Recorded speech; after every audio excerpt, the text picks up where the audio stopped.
Thank you for waiting. I finished checking your Adventurer Handbook. Here are your commission rewards. We have no other urgent commissions on the books at present. Thank you for all your hard work lately. Perhaps you two could consider taking a vacation. Amazing! Paimon never thought we'd end up having downtime in Nocturne. Things were pretty hectic when we first got here. Everywhere you looked, it was either the Wild Hunt causing chaos or the Fatui stirring up trouble. It felt like this whole region was one giant slime in a barrel, ready to go boom at any moment. That's right! Another win for Tibet's top duo! Ah, yes. Are you two aware that the Moon Prayer Night is soon to take place? Oh, yeah! Mama told us that was coming up soon. Wait, why do you mention it, though? Do people in Nasha Town celebrate it, too? Paimon thought it was just for Moon Goddess worshippers. You're partially right.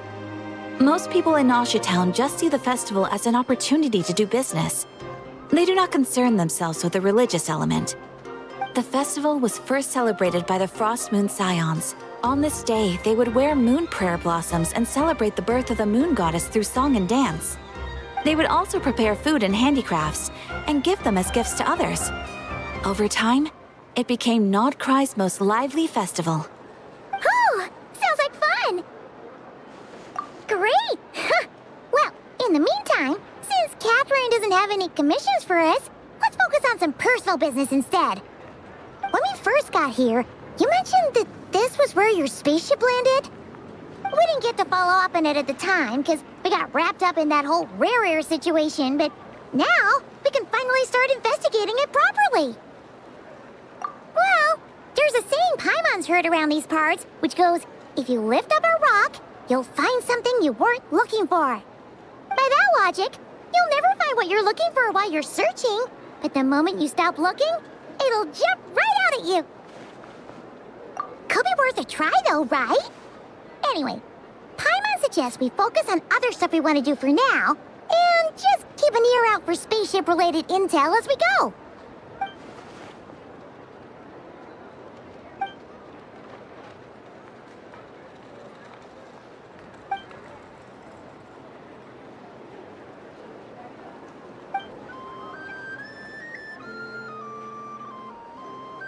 What's wrong? She looks super serious all of a sudden. Huh? Paimon gets why you'd be concerned about Columbina, but what does the doctor have to do with anything?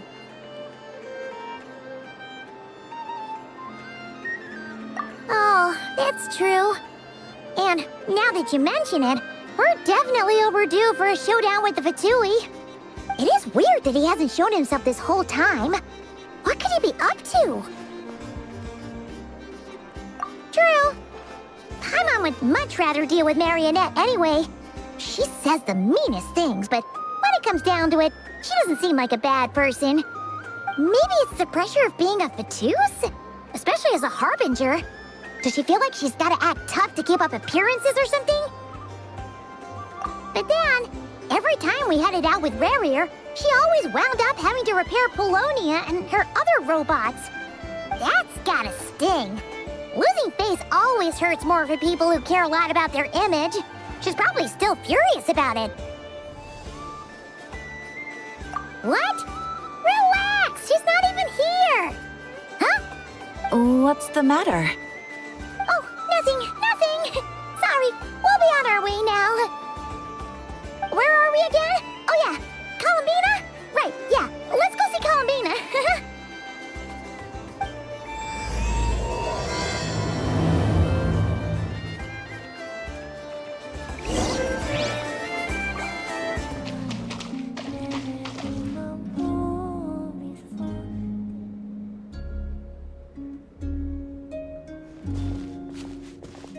She's sitting up! Is me sitting here a rare sight? No, we just thought you'd be resting. Perhaps I would have been, were it not for the sudden arrival of some unexpected guests. Not that I consider it a disturbance. After all, You are the only ones who are free to enter. Would it not be a little unfriendly of me to lie down while we speak? I didn't realize you put so much thought into little things like that.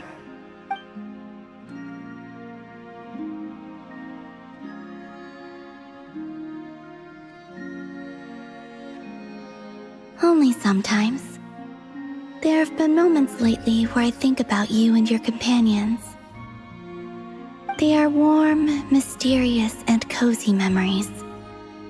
Very few of my past memories are anything like that. They say that travelers return home bearing bags full of souvenirs. But my luggage was empty, and I believed it would stay that way. Return home? So, you're still planning on returning to the moon? Yes. This planet continues to reject me, reminding me that I do not belong here. If I remain into that, there will come a day that I disintegrate. And I don't mean reduced to dust, or turned into food for the flowers. I mean, I will cease to exist entirely. All right then.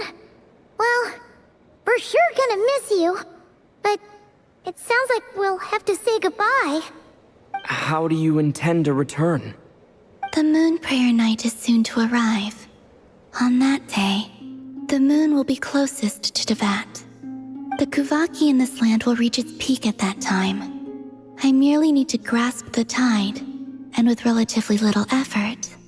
Oh, Paimon gets it! It'll work like a slingshot! You make it sound like she's gonna get blasted up to the moon. If I did that, I suspect I would crash into the false sky. I will be using a much gentler approach. But I do like the analogy. It's fun.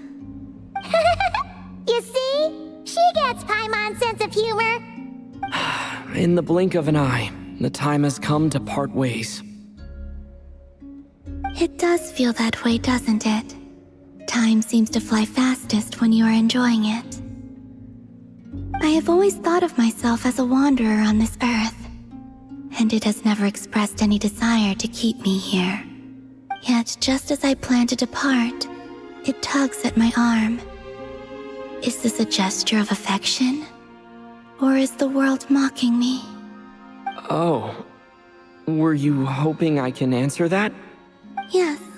You are a traveler, so you must have a lot of experience in this area. Then, what I would say is, enjoy the moment. That's right! Don't overthink it! Happiness is happiness and joy is joy! The point is to enjoy it, not analyze it! I see. Then what I would say is, even though I am very tired right now, I am still happy. I can't tell from the tone of your voice. Oh, really? You don't think I sound happy? I'm just kidding. I could tell you were in a good mood today from the moment we saw you. Ah, a joke. Albeit not a funny one. Anyway, I assume you're here about you-know-what. Give me your hand. Actually, it's not that. There's something else we wanted to discuss with you. Oh. Then, do you still want to give me your hand? Or not? Sure.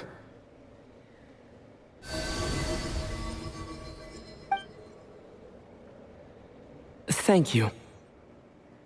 So, I've heard that in the moon prayer nights of the past, people here would hold celebrations in the moon goddess's honor. Since you helped so much in our fight against the Rehir of Solnari, I think you deserve a farewell party before you return home. I haven't asked everyone else for their opinions on this yet, but I'd like to invite you to join the upcoming moon prayer night. I've never joined a moon prayer night before. I'm not sure what I would even do. Oh, don't worry about that! We take care of everything! All you need to do is show up. Of course, there's no need to force it if you're not feeling strong enough. It's just, this kind of felt like a golden opportunity. But They call me Kutar, and the Fatui have an arrest warrant out for me. I shouldn't appear in public right now. I'll make it work. You have my word. Yeah, we got your back. Well, he does. Paimon's actually not too sure what he's planning. All right, if you're sure. I will not refuse your invitation. I suppose it wouldn't hurt to pack a few more sights from this world into my suitcase before finally learning what my homeland looks like. Oh, if you see Lauma, please tell her that my answer to the question she asked me is neither yes nor no. Rather, it is, there is no need. That was kind of cryptic, but sure. Guess it's between the two of you. We'll pass along the message. Bye for now.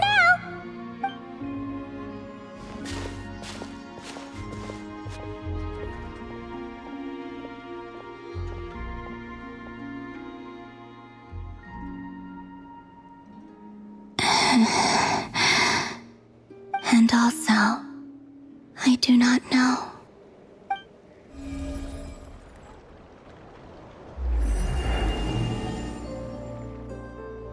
Since she's agreed to join the festival, let's go see who else wants to take part.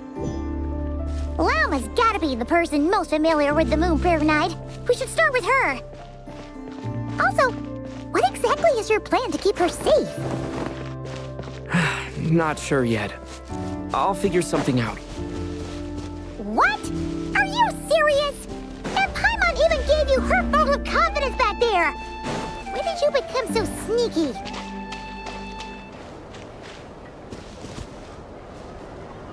Hey, Lauma! It's us! Huh? Varka? What are you doing here? Beats me.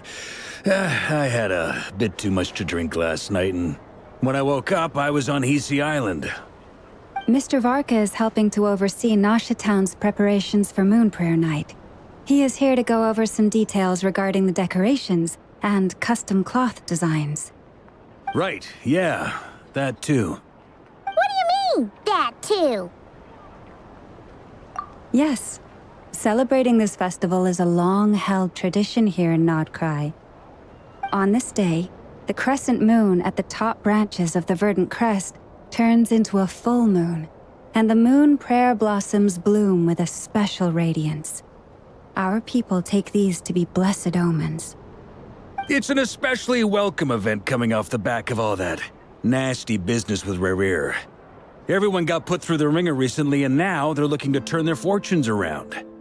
The big shots in town all agree that a big, lively celebration is just what we need to rebuild people's faith in this place.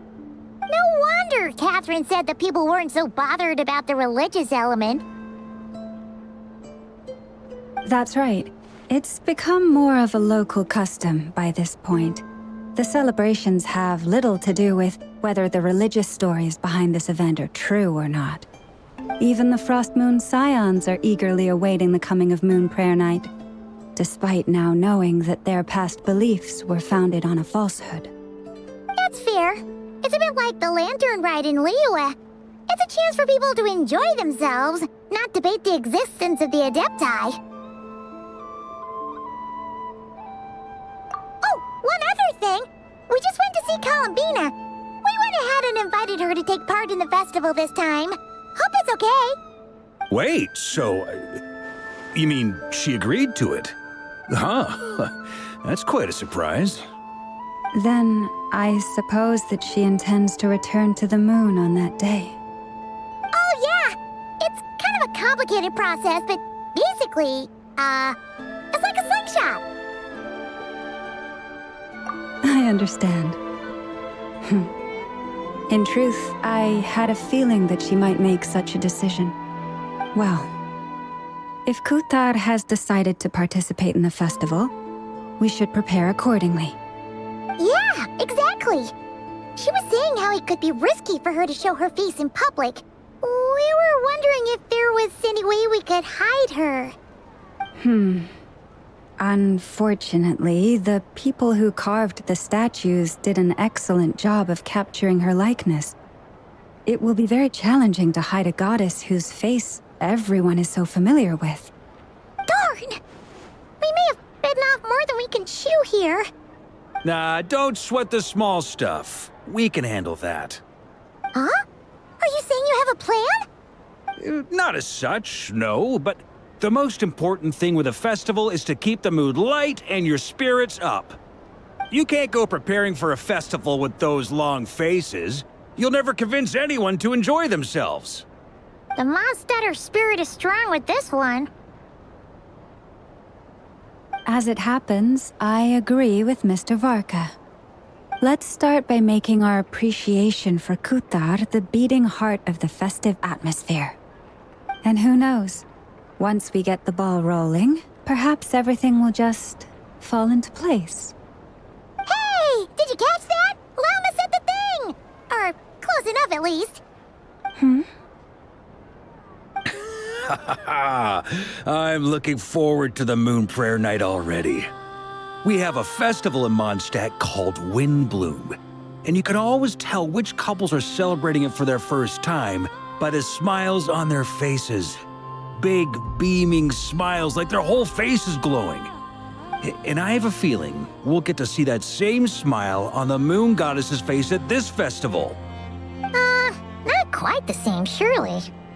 Anyway, I'll take care of business in the city, but I'll have to leave the decor up to you and the Frost Moon Scions. No one else can capture that traditional aesthetic quite like you guys. But lastly, there's the final key element that brings the festival to life. Companionship. Before you leave, let me show you something that we've been preparing. Mr. Varka had asked to see it already, so you may as well tag along. Also, I have some further questions about Kutar's decision.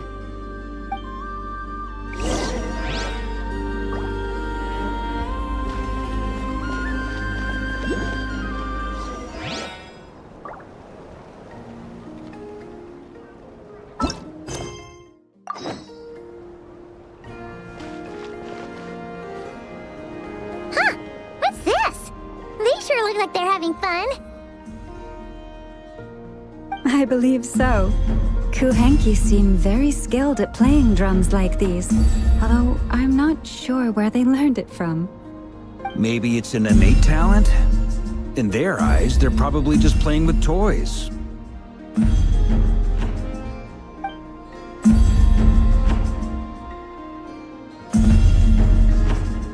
Wanatar! You want to play too?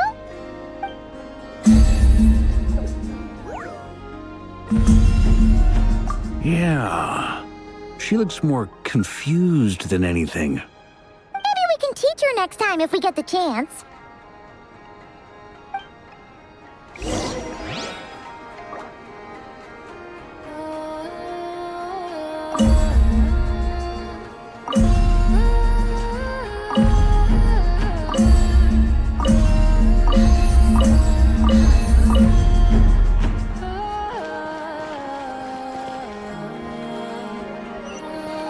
What are these floaty things?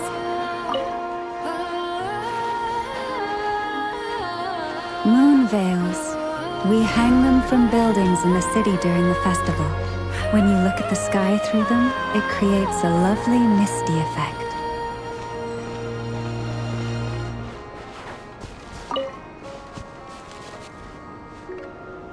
Everyone seems hard at work. They are preparing items for Moon Prayer Night. For instance, the sculpture being made over here, Mr. Varka and I were just finalizing the details of where it will be placed. Ah, there she is. I didn't know the finished article would be so large. Not to worry, though. All the necessary arrangements have been made. Just let me know once it's ready, and I'll get some people to ship it over. You have my thanks. And over here, we are preparing a very traditional confection. Oh, look at all these colors! It looks great! Can Paimon try one? Of course. I have a feeling you'll like it a lot.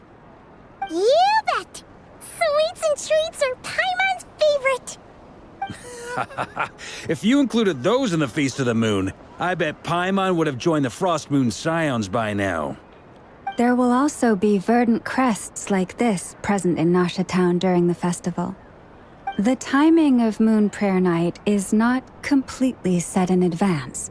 We make a rough estimate, then observe the changes in the verdant crests and moon prayer blossoms to guide us. As such, the wait itself is a fun feature of this particular festival.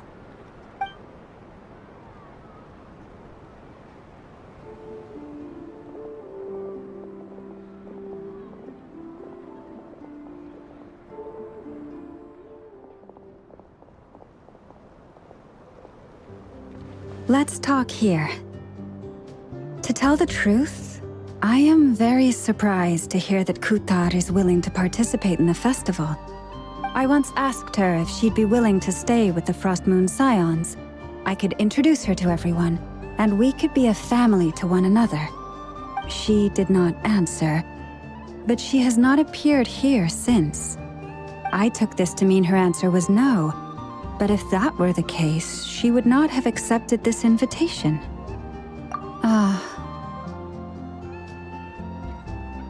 I see. Maybe she is right. Maybe the Frost Moon Scions of today no longer need a moon goddess. But my wish was not for her to come here and be worshipped as a deity. I simply wanted to offer her a place to stay. I'm sure she believes that showing herself here might invite Fatui intervention, and as such, she does not wish to cause us trouble. But what really pains me about all this is that this is her birthplace. She ought to belong here, yet no one has been able to grant her shelter. I think I'm qualified to weigh in here. When someone's about to depart on a long trip, what they need is blessings, not burdens. We should wish her the best, not make the journey harder than it already is. Anyway, she's agreed to attend, hasn't she? All we need to do is simply respect her decision. I see your point. Yes, she will soon depart after all. Our job is to leave her with some happy memories. Besides, who's to say her journey to the moon is a one-way trip? It's not like she can't come back and visit if she wants, right? Paimon agrees wholeheartedly. Festivals are all about having fun, so let's keep it simple. All right, I'm gonna head back to Nasha Town soon. Want to come with? I'm guessing you have some other folks to visit there. Sure thing, let's go! Bye for now, Wilma! Thank you all. Goodbye.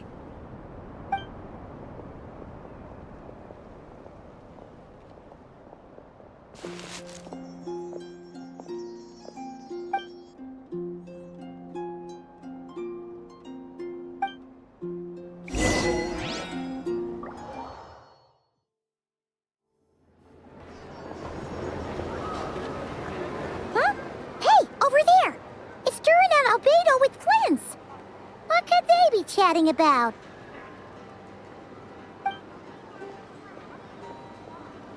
Your guess is as good as mine. Ah, Grand Master, and the Traveler and Paimon. Hello there. It's been a while. Perfect. We have some new volunteers for our investigation. Wait, let me guess. The righteous Lightkeepers are finally ready to hunt down the Abyssal Dragon? Yes, that too. Yeah, right. Oh, wait. Why does everyone keep saying that too? Well, to be precise, the facts match, but not the causality. Wait, so I guessed right? Half right.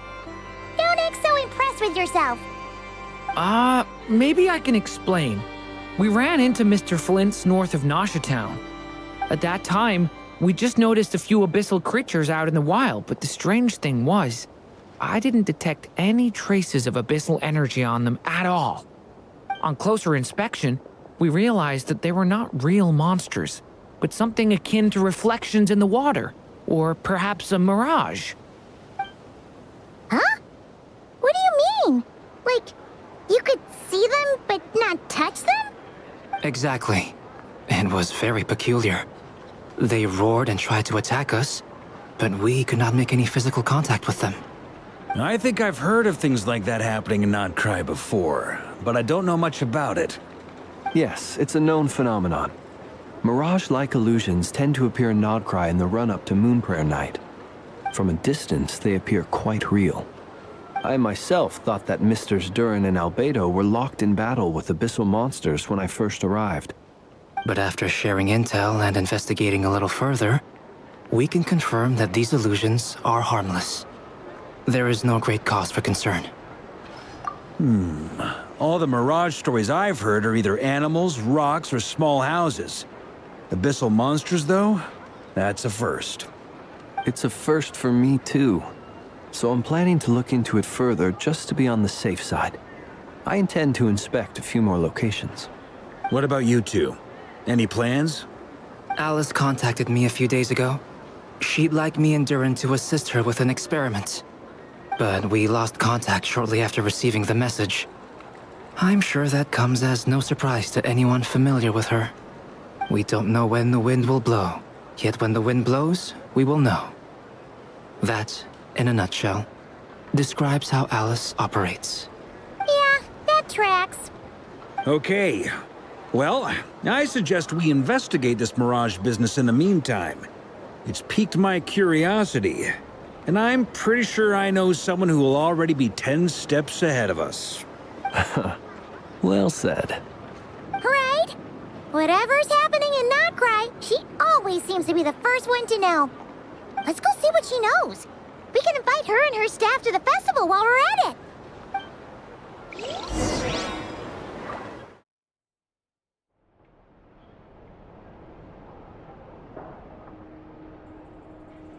You're right, I have noticed. There's certainly something a little fishy about this situation. Only a little, though. Records indicate that this phenomenon can occur in the days before and following Moon Prayer Night. That said, it has always been a rare sight in the past. The odds of encountering these phantoms are similar to looking up in the night sky, happening to see a shooting star, and managing to make a wish before it disappears. But this time, either everyone's getting lucky, or they're appearing far more frequently than usual. Yehoda's out gathering intel as we speak. In the meantime, let me check off some points of interest. First, the Abyss. The ones we saw seem to be abyssal monsters. Indeed. But we have identified one location where many more of them have made an appearance. And not just monsters, but human phantoms too. Given the scale and nature of the phantoms, it's almost as if someone's last memories are coming to life. Or perhaps the memories of multiple people. Oh. So you mean the phantom monsters are hunting down the phantom humans? Exactly. The phantoms can interact with each other, but we have no means of intervening. In addition, some of the human phantoms would seem to be from the very distant past. This is clear both from the clothing they wear and the stories they tell. They claim to be from Hyperborea, a name which I've heard from Lauma before. If this is true, it means they must be from 6,000 years ago. Did Paimon hear that right? 6,000 years? It sounds like this merits further exploration. That'd be a big help. I'll leave it with you, Albedo. My knowledge of ancient history is non-existent. I used to doze off every time the pre-Knights of Favonius era came up in class. It's quite a miracle that you were able to understand these phantoms' speech, given how long ago they lived. I suppose you're right. But I'll leave the archaeologists to ruminate over that conundrum. As an intelligence broker, my sole interest is in the value of the information I gather. Which, in this case, hopefully means earning myself some good favor with our dear Lady Moonchanter. So calculating. Whew, this intel broker logic always catches Paimon by surprise. Sounds to me like we could split the work up. I think the abyssal phenomenon is best left to Albedo, Flints, and me. Agreed. It coincides with my duty as a lightkeeper. For my part, I'd like to understand the abyss better. Even a little knowledge would go a long way. This is certainly a rare opportunity to study the abyss. But even rarer, perhaps, is the chance to make contact with the ancients. The Curatorium will take the lead on investigating the Hyperboreans. We put in the work to learn what we know so far. It seems only fair that we get some quantity of exclusive intel. That just leaves our trusty team of 2 unassigned. Since you became an honorary knight, of course. This was part of my grand plan all along. Oh yeah, by the way, we managed to convince Columbina to come to the Moon Prayer Night celebrations. Would you and Yehoda like to join too? She agreed to that? Huh. Quite an achievement. Never underestimate the traveler, I guess. I'd be happy to join. No point shutting myself inside when the streets are all decked out. I doubt any clients will be visiting during the festival in any case. And Yehoda loves a party, so I'm sure she'll jump at the opportunity. No. Way to contradict me in front of...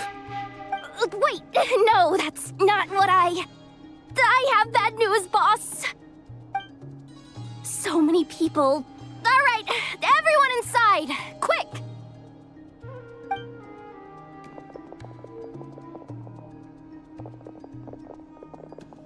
This is gonna sound crazy, but hear me out. I saw one of those phantoms at Star Sand Shoal, and it was some sort of flying ship. Like a spaceship? That's gotta be the one you came to Tibet in. You said you saw the same thing through the moon marrow, right? Huh? You already know about it? Ugh, I thought I was gonna blow people's minds. Turns out I'm the last to find out. Wait, back up. You came here in a spaceship? Now my mind is blown! What's it like on the inside? Was it like flying through space? I want to know everything! Yep, exactly. Huge discovery. You're the best, second best intel broker in the world. After your boss, of course. Wow. Really? Well, I don't know if I'm all that, but... I guess that decides where we're heading next. Come on, don't look at me like that. I know the spaceship doesn't have anything to do with me, but you don't want to leave me as the only one twiddling my thumbs, do you? Please? Fair enough. You can tag along. In that case, let's meet back here to discuss our findings once we're done. I wish everyone a productive investigation. You too!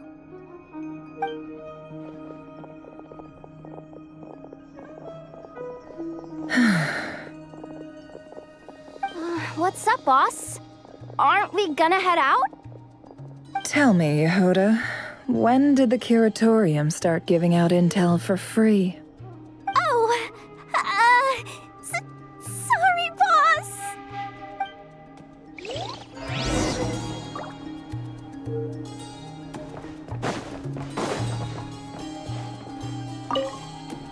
We can't unshare information any more than water spilled on sand can be put back in the bucket. I'll just have to balance the books some other way. Please, boss. There's gotta be another way. Who knows? Depending on what they find, maybe this will work in our favor. Please don't find me. Please.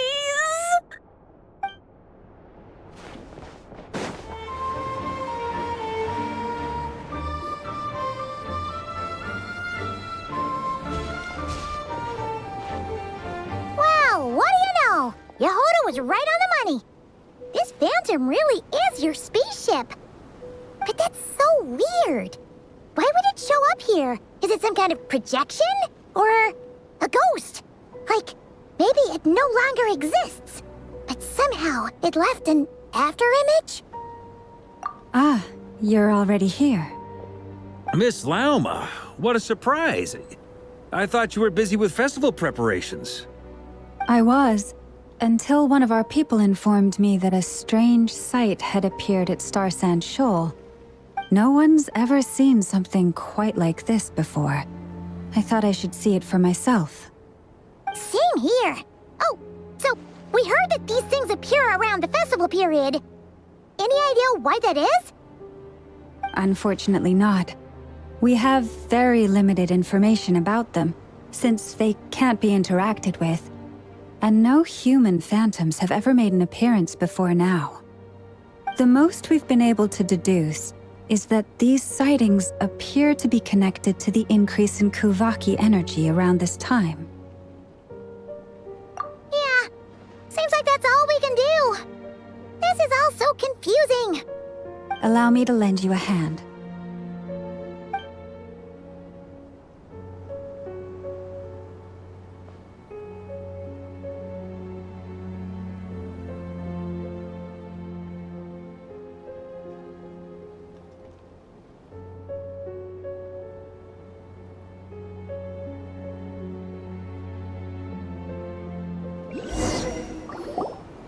Everyone, our friend here should be able to provide us with some information. Is that a phantom rhymehorn deer? I've heard about how the Frost Moon scions live in harmony with the animals and can even communicate with them. That's coming in handy now, for sure. Okay. Yes, I understand. Then how about this?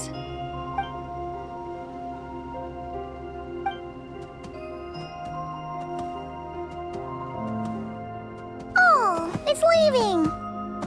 It appears to share our curiosity about this giant spaceship, so I asked it if it wouldn't mind investigating along with some friends. In return, I told it about some nearby spots where the wild fruit grows abundantly. We may live in a different era from these phantoms, but I trust that the terrain, climate, and ecology here are more resistant to the effects of time than some things are. Let's give them a moment and hope for the best.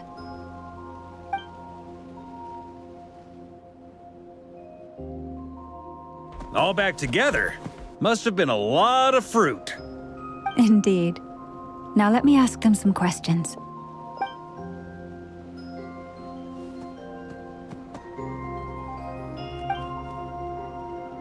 It did find a lot of wild fruit, enough for them to feast for a long while. This puffin circled in the air several times, but didn't spot anything out of the ordinary. Certainly nothing to do with the spaceship. Huh. Well, it definitely makes sense to get a bird's eye view. Indeed. Other than that, I was also thinking that the world these phantoms see is also different from ours. Oh, I get what you mean. The wild fruit exist in both times and spaces, but there might also be things that only exist in that space-time, which we can't see. Good point. Great thinking, Lauma. Blunthorn rhinos can use Kuvaki to shift great rocks, but this one says it couldn't get that ship to budge by even an inch.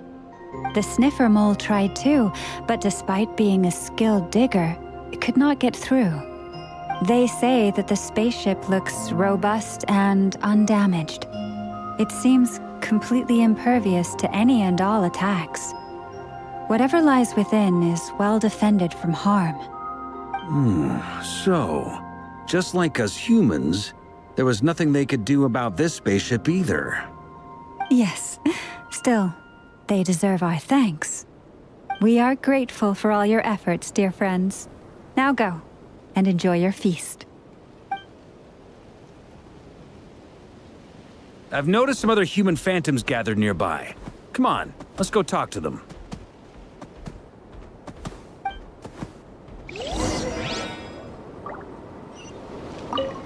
Those illusions and those people. It's all a little creepy, don't you think? Nah, all part of the festive atmosphere.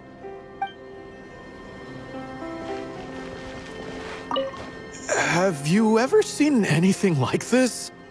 Nope. Never seen or heard anything this weird.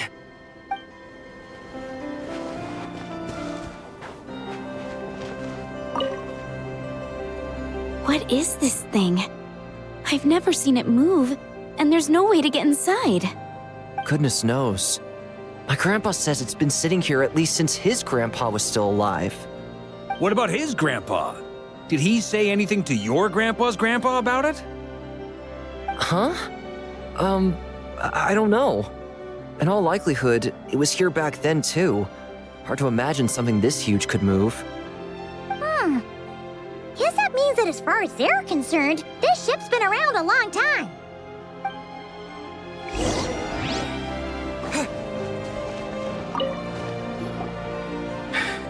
Come on, brothers. If we can get even a small chunk off of this thing, it's gotta be worth a fortune. Today is the day we strike it rich. Huh? You mean Paimon? Yes, brother, I shall join you. Let's make our fortune. We should go with them. What the? This thing is crazy tough. I can't even scratch it. What's it made of? Sorry, brother. Looks like we'll have to seek our fortunes elsewhere. Enjoying yourself?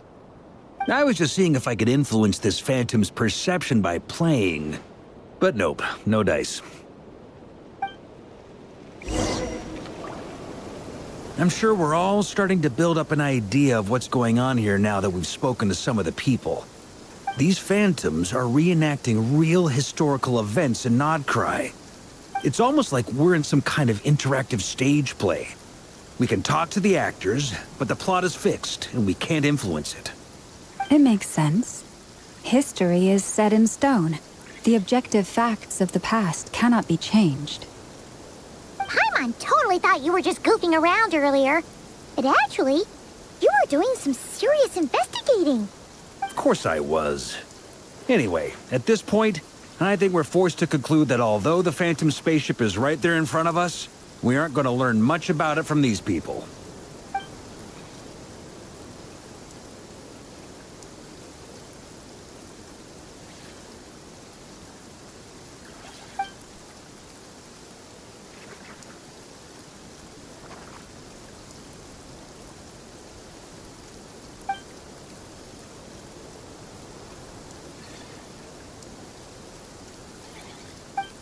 Don't be discouraged.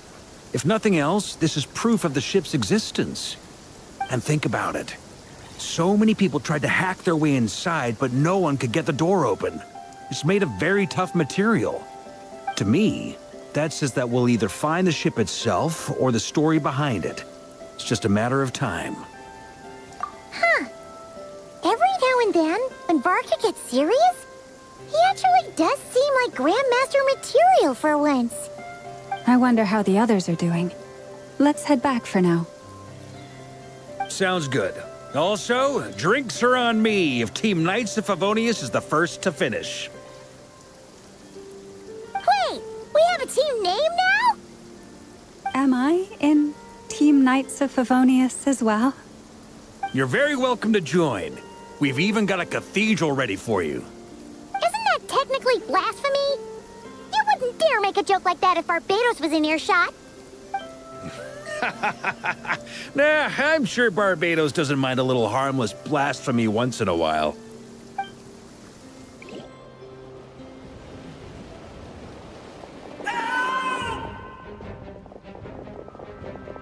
Oh, no! Get away! Oh.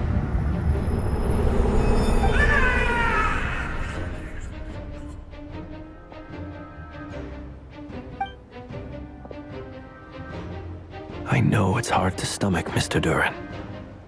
But as I'm sure you've noticed, there is nothing we can do to intervene in that which unfolds before us. But we have to at least try. And try you have.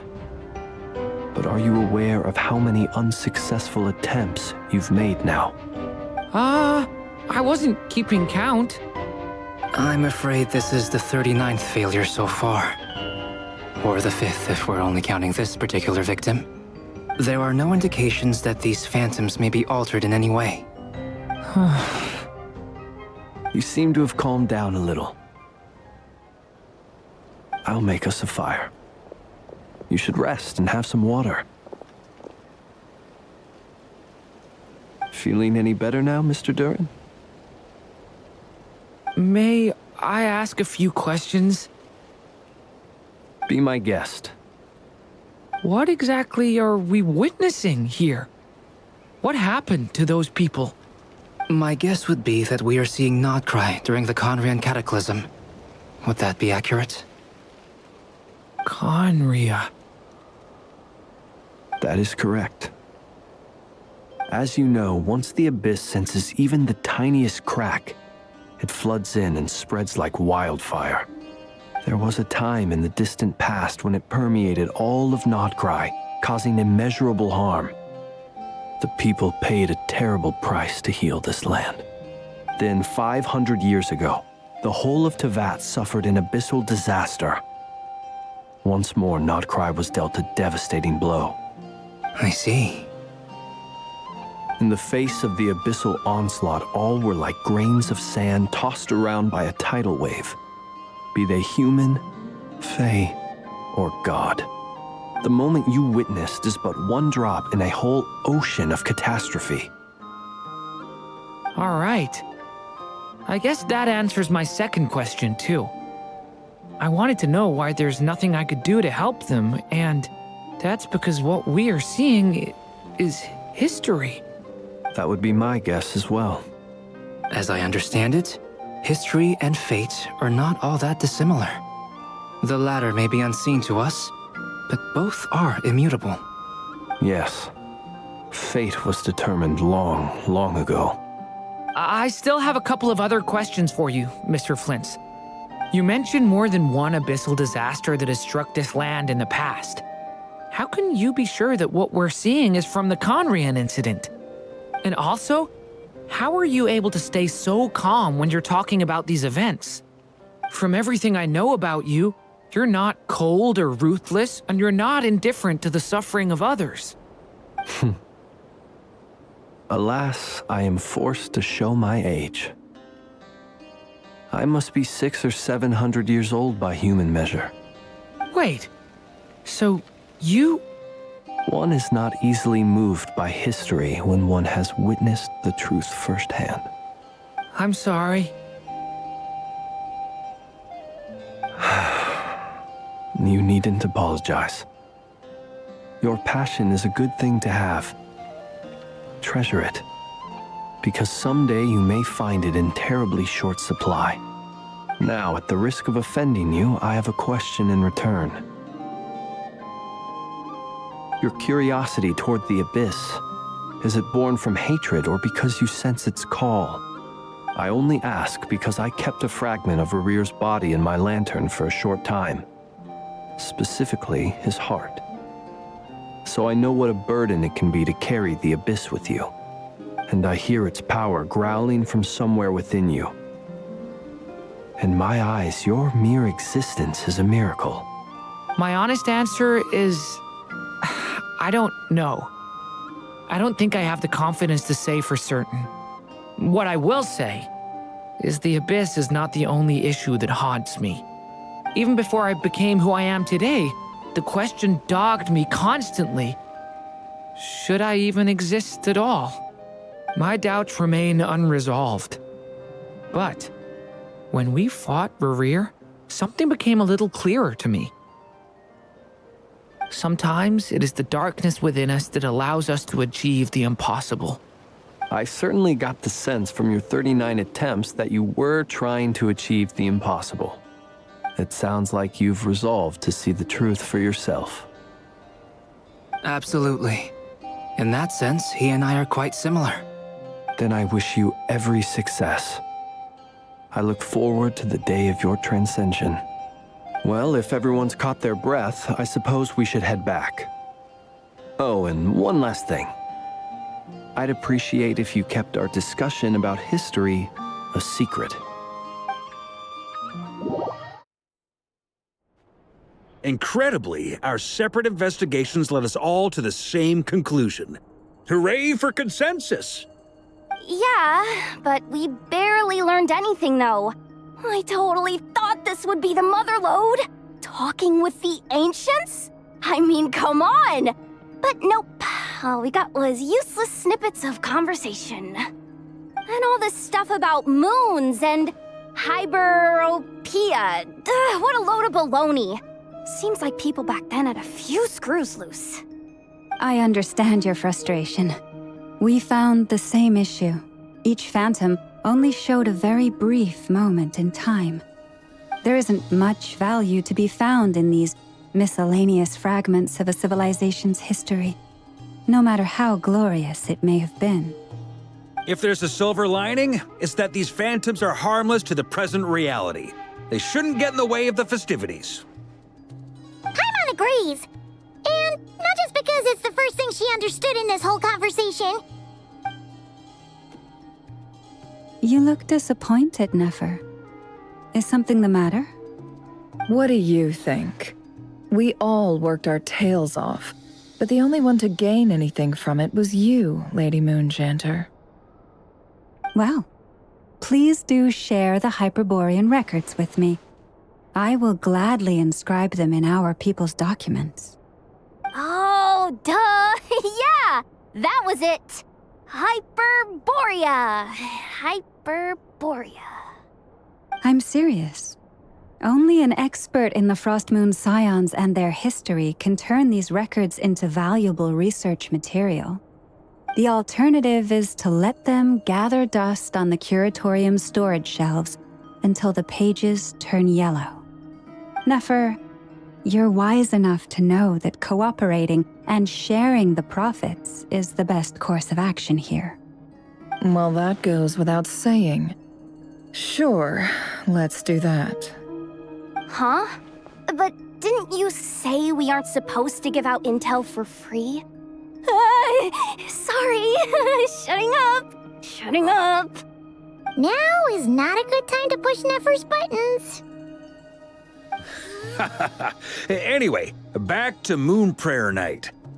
I'm thinking that we should prepare something a little special, aside from the usual decorations and so on. You mean a parting gift? Can't go wrong with food. Although, does food go bad on the moon? Perhaps a lantern would be a better choice. It might be dark up there. It could prove difficult to light a lantern on the moon. Magical stones might serve that purpose better. What about a clockwork mecha model from Fontaine? I've got a whole bunch at home.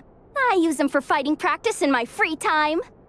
None of these sound like things she would be even remotely interested in. But we don't interact with her enough to know what she likes. Yeah. It would really save us the guesswork if someone could find out what she's into. Wait, what the? Traveler? They're all looking at you.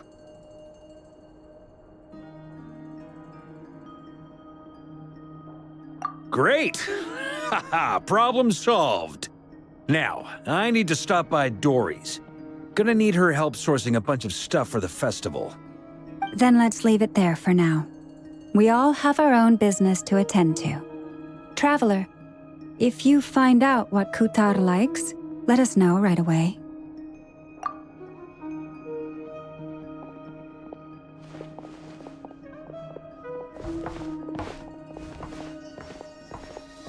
Is something the matter?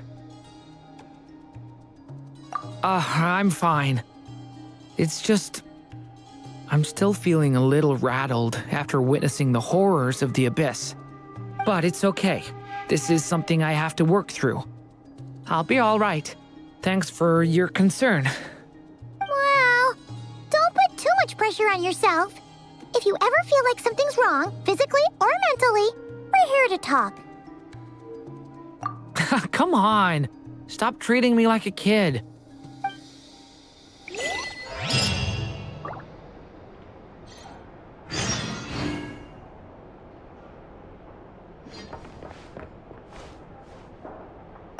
which is why we need a lantern guaranteed to work on the moon.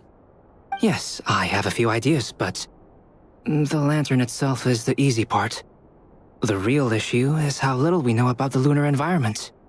Wait, you two are serious about this? Let's just say I'm intrigued by these shining magical stones that Mr. Albedo has mentioned.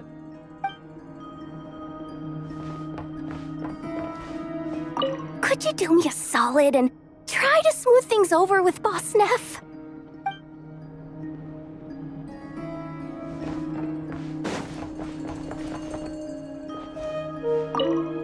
You should get going. It's important that we ascertain what Kutar likes.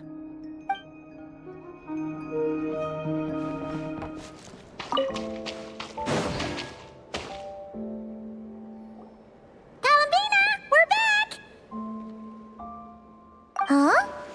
She's not here. Weren't there a few Kuhenki here last time, too? Where did they all go? Walkies? For Kuhenki? You're not pets, you know. Oh, well. Looks like we just came at a bad time. Let's try again tomorrow. There's still a few days until Moon Prayer Night, so we're in no rush. Besides, she needs time to rest anyway.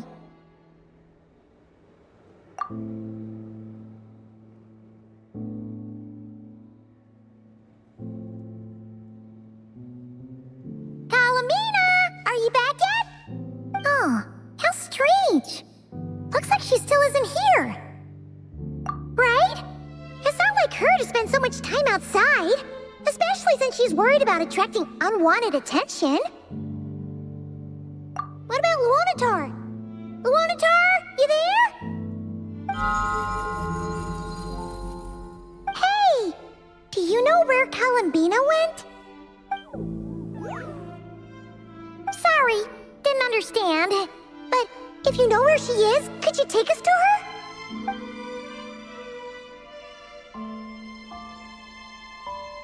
Yeah, that's even stranger. What about him? Oh, that's not good news. They change color when Columbina gets weaker, right? And they look super pale right now. Good idea. She might know what's happening.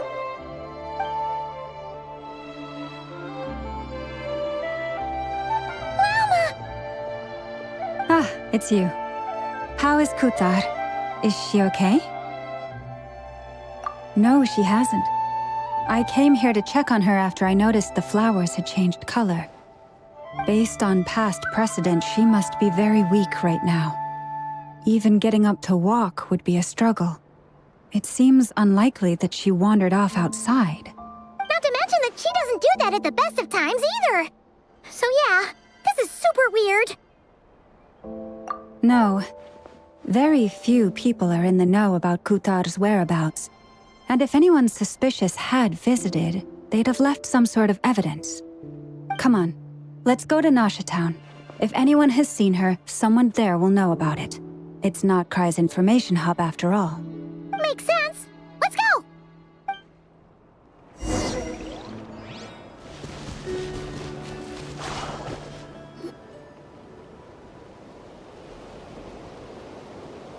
Wait a moment. Is it just Paimon, or is this stall kind of suspicious? It's never been here before, right? No, I don't recognize it. Alas, your free and easy adventure time is over. Now, prepare to face the final boss of Nod Cry. Whoa! Where'd that voice come from? Not sure, but it's definitely hostile. No, not that way. The final boss is right here. The sniffer mole? That's the final boss? Surely not. Also... Okay, the jig is up. I'll stop teasing you. Turn around. I'm right behind you. It seems I've managed to leave quite an indelible impression, even though you've never seen my face. Ah, nothing could make a great mage more pleased with herself.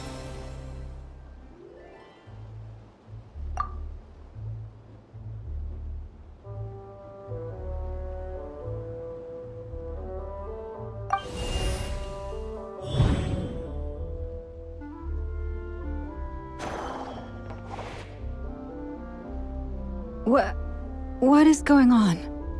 I've heard that all the big shots in Tevat have long, wordy titles that stun people speechless when they make their entrance.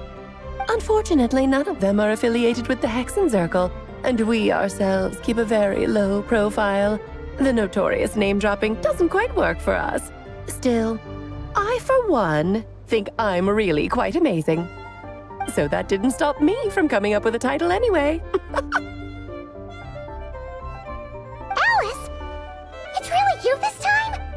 Not a lantern or a dodo, but Alice in the flesh? Oh, that's right. So, what do you think?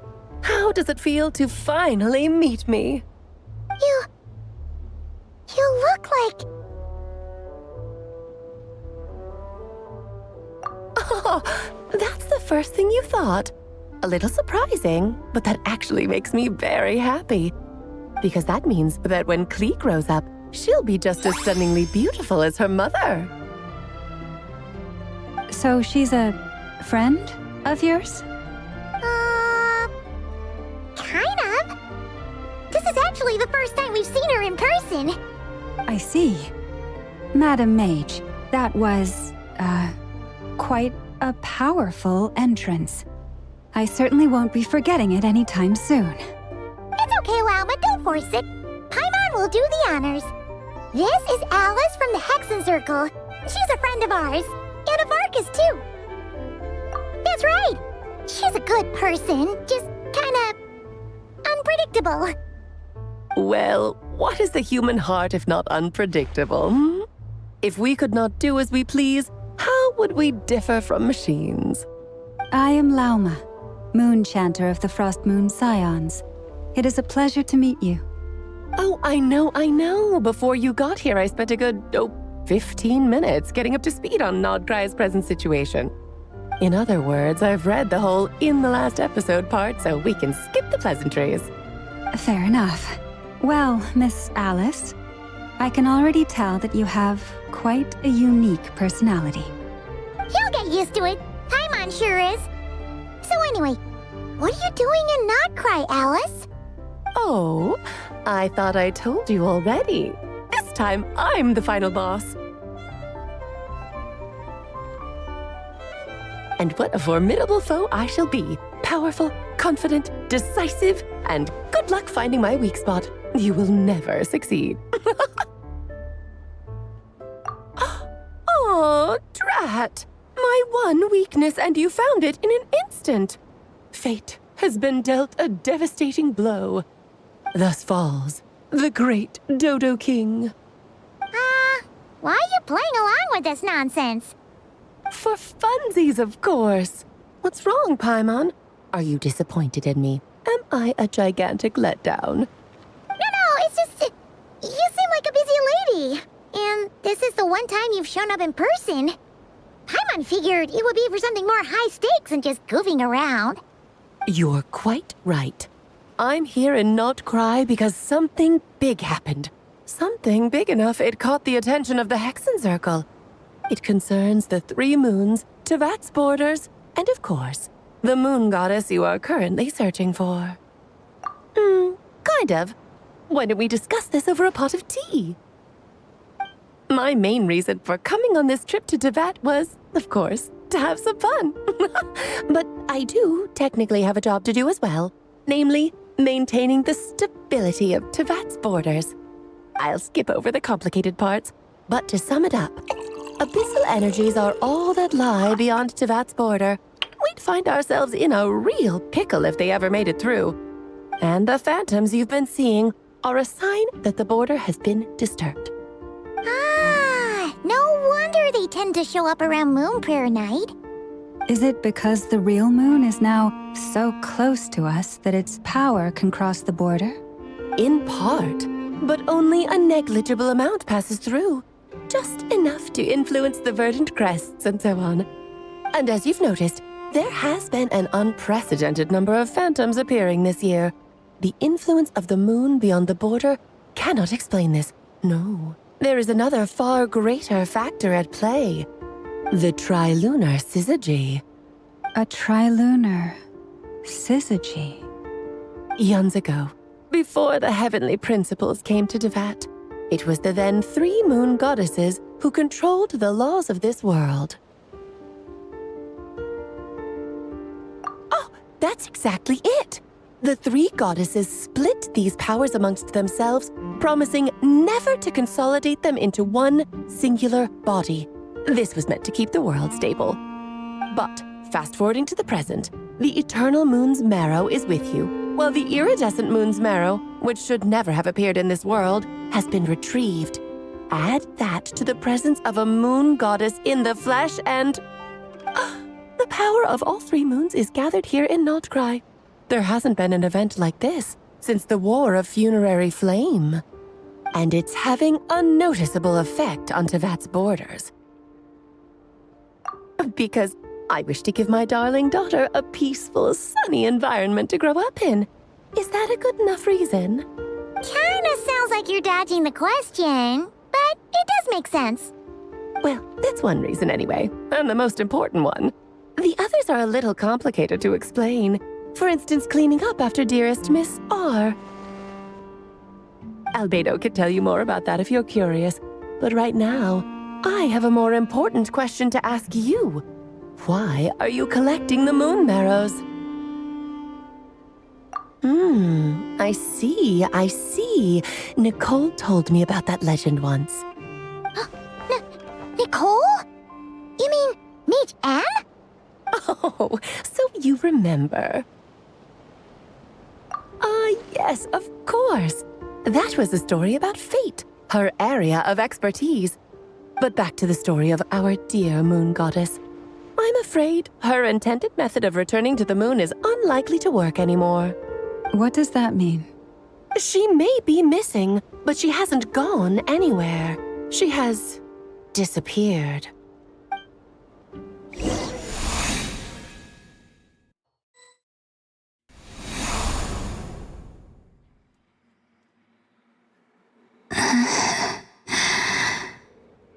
My body is so heavy. Wait, no. It's my mind that's heavy. My arms and legs are as light as a feather. What's happening to me? I feel drowsy, like I've been asleep for too long. Is it daytime or nighttime? Is the moon out? I think I'll go for a walk.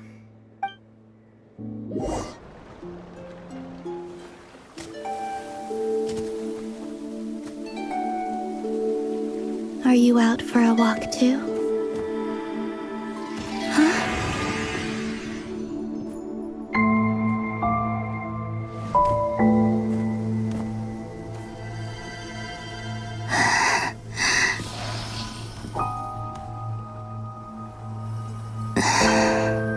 The day has come at last.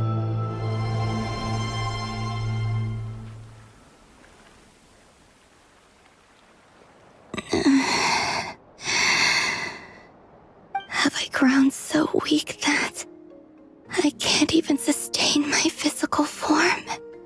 But Moon Prayer Night is nearly here. I was so close to returning home. Death is near.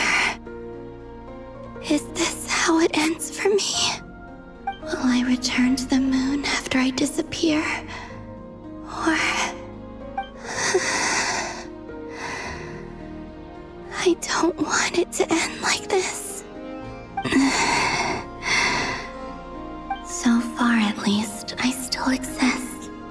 Even if not physically, I can still feel. But as my power wanes, I'm sure that too will fade.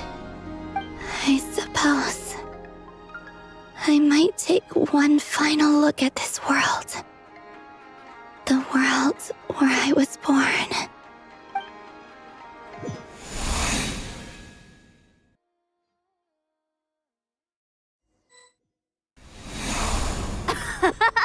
Come on, come on! Wait for me! The Frost Moon Enclave. How much it has changed since decorations? They're so heavy. It's times like these when you kind of wish men could be priestesses and acolytes too. How fascinating. I've never had the chance to be privy to people's private lives in this way. In the past, people would get so solemn and serious the moment I showed my face, like they were frozen stiff. Karina, Lametti, it's time to eat. Coming! I want to watch them a little longer.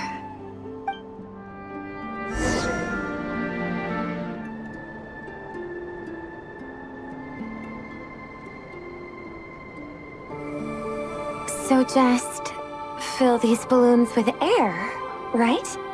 Yep. Try a couple now to test things out. The rest can wait till Moon Prayer night. Think fast. Rita! Teasing an acolyte of the Frost Moon Scions? Surely that's a punishable offense. Take this! Huh? All right, enough horsing around. Lady Lauma gave us a task. We should get back to it. The task is just to check that the balloons don't leak, right? Doesn't matter if we fill them with air or water. Yeah. Okay, you got me there. And you got me there. But still, we can't use all the balloons before the festival even starts. We won't use all of them. And as long as Lady Lauma's trusted acolyte doesn't snitch, this can stay as a little secret between friends. A couple more can't do any harm, right? Oh, you menace.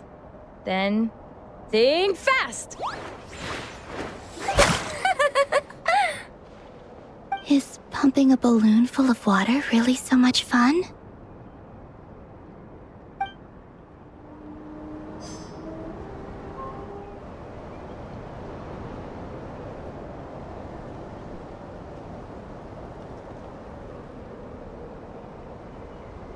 I'm sure you're both tired from playing all day. Come on, eat up. A plain, humble meal. That has always been the way of the Frost Moon Scions. Huh? How come Lametti got a midsummer berry dessert? Oh, I always get lockaberry. I don't mind sharing. You can have a bite of mine if I get to have a bite of yours. They're sharing food? I've never shared food with anyone before. Even at the Harbinger tea parties, everyone just ate off their own plate. And when I couldn't finish my food offerings from the Frost Moon Scions, they'd leave the leftovers out under the moonlight for the animals to claim. Hey! That was 2 bites! Oh, then you can have another bite of mine. Oh, you too. Oh, don't fret now. Here, have some of Granny's too. So this is what it means to be family.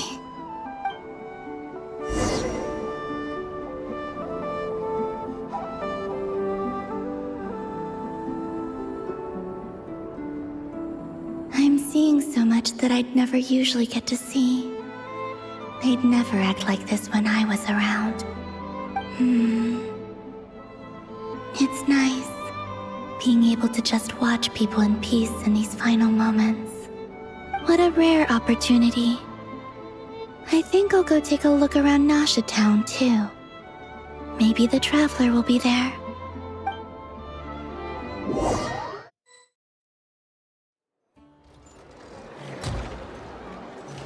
After the War of Funerary Flame, the Moon Goddesses were no longer recognized by Tevat. They lost the whole foundation for their existence. That's why the Moon Goddess's strength is fading. She cannot withstand the world's rejection of her. To be more pedantic about it, the Moon Goddesses did something to offend the heavenly principles, and that's why they were ousted. Something of a recurring theme in Tevat's history. Theoretically, speaking so candidly should put me in their crosshairs too, but they can't tell me what to do.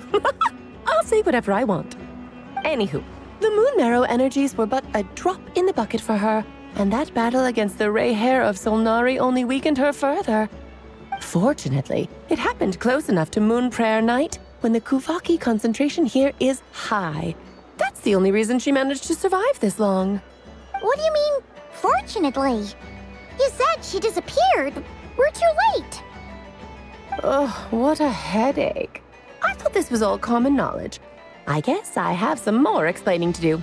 Okay, buckle up. It's time for another lecture.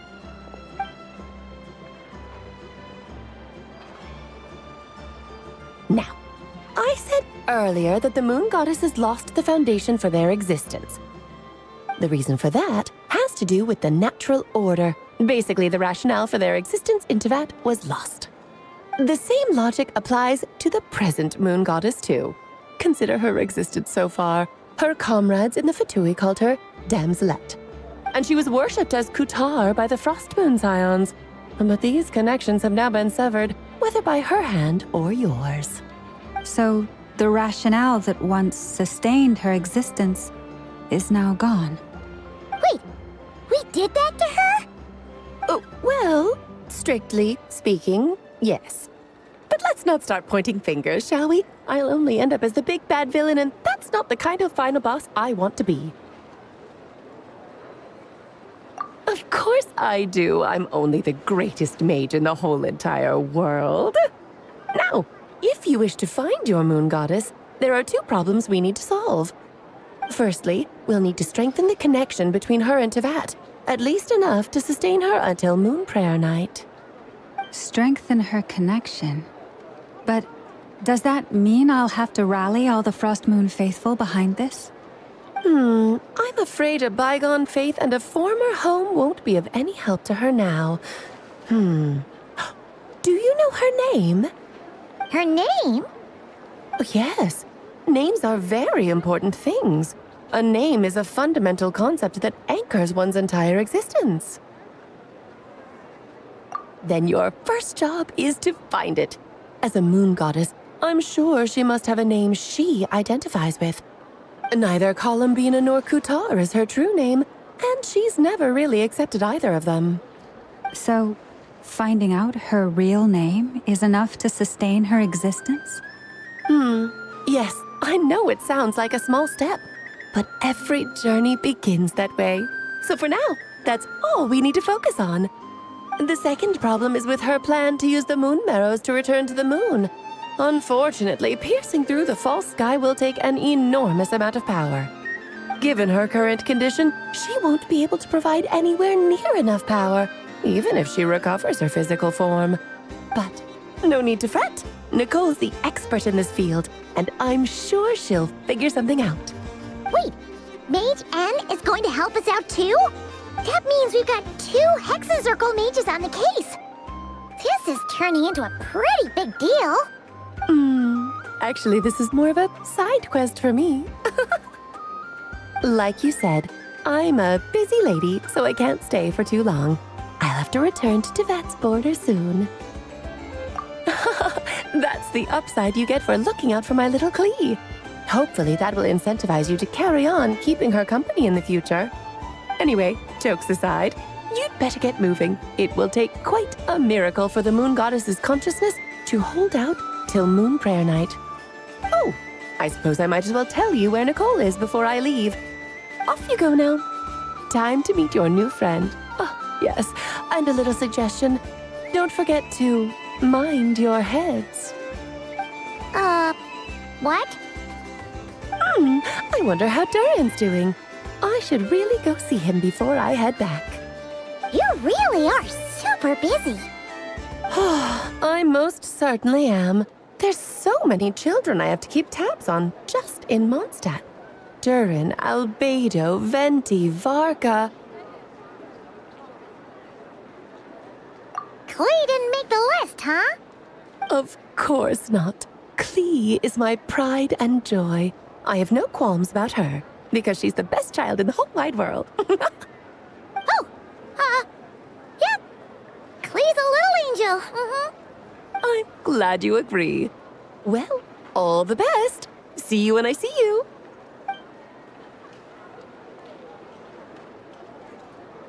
She left in a hurry. Yeah, she didn't pack up her stall. Should we handle it for her? I must say, I'm now very curious about her daughter. Klee, wasn't it? What's she like? That's a long story. Come on, we'll fill you in as we go.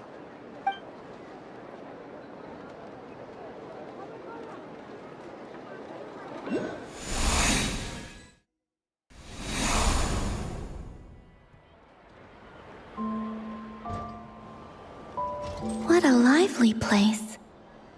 I've never experienced Nasha Town like this before. Hey, you old geezer! Your hammer's rusted through! Who are you calling old geezer? Are they quarreling? I'm looking right at him!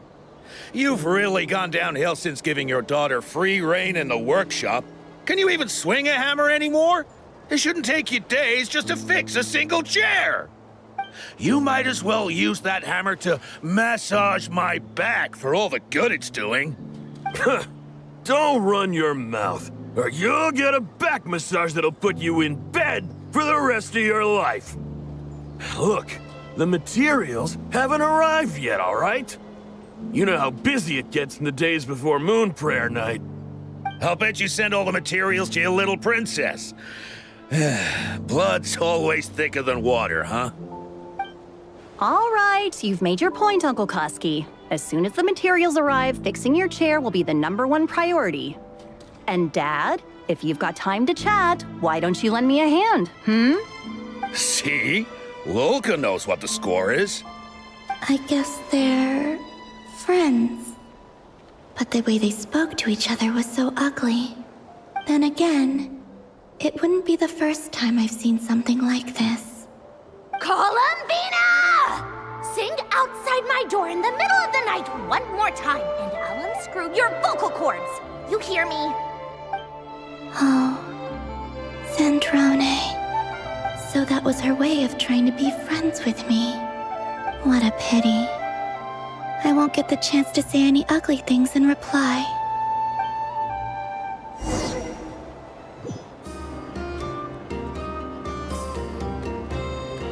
Hey, have you decided what to give her for Moon Prayer Night? I sure have. She's gonna get the surprise of her life when she's least expecting it. Then I'll whip out the ring and pop the question. The surprise of her life. What a fun turn of phrase.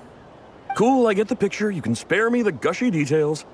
Ooh, looks like we have a customer. Hello there, ma'am.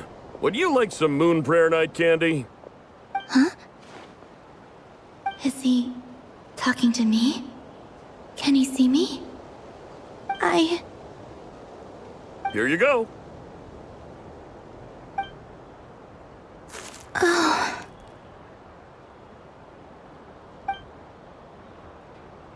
Come back anytime. Right. Now, where were we? I don't know why, but I still held out hope.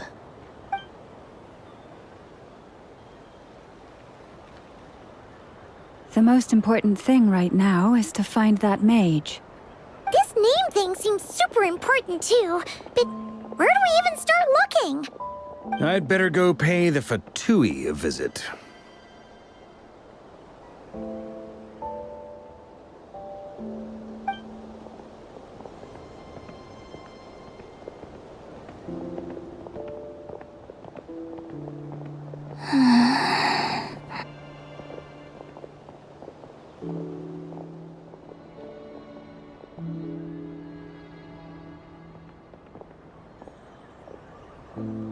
Columbina?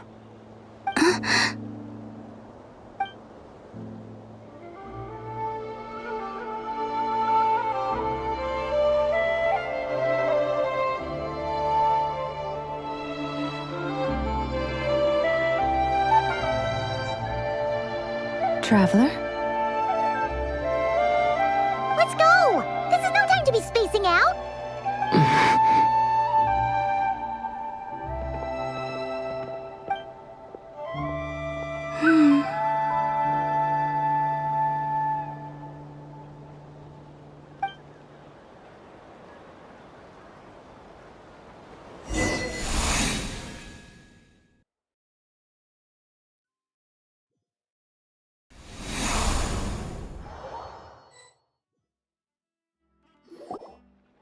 Where are they going? They mentioned a mage and... a name? So, Mr. Varka, are you acquainted with this Nicole? Or should I call her Mage N? Not really. We've never met, though she has come up in conversation. From what I've gathered, Alice kinda took Nicole under her wing. Taught her how to speak in a more ladylike fashion, that kind of thing. Huh. Hard to imagine Alice as an etiquette coach. Yeah, Alice is a larger-than-life personality, I'll give you that. But then again, that's why she's able to draw such an eclectic mix of people into her inner circle. If I remember correctly, being an interesting person is actually one of her main entry requirements. So, if you ever wanted to join the Hexenzirkel, I'm sure you'd both be eligible to apply. Hey! Don't go around making promises on Alice's behalf! I wouldn't dare. I'm just trying to paint a picture of the Hexenzirkel for you. Okay, sure. Anyway, since none of us have ever met Nicole, how are we supposed to find her? We can't just go up to every woman in sight and ask, "Hey, are you Nicole?" Maybe something she's wearing will give it away? Like a wind bloom pinned to her chest or something. Wait a minute. Alice never said Nicole was from Mondstadt. Oh, true.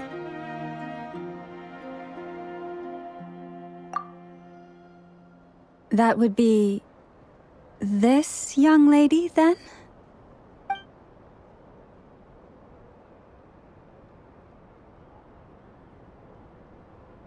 Hey there! Sorry to disturb you, but... are you Miss Nicole? Varka, Knight of Boreas of the Knights of Favonius.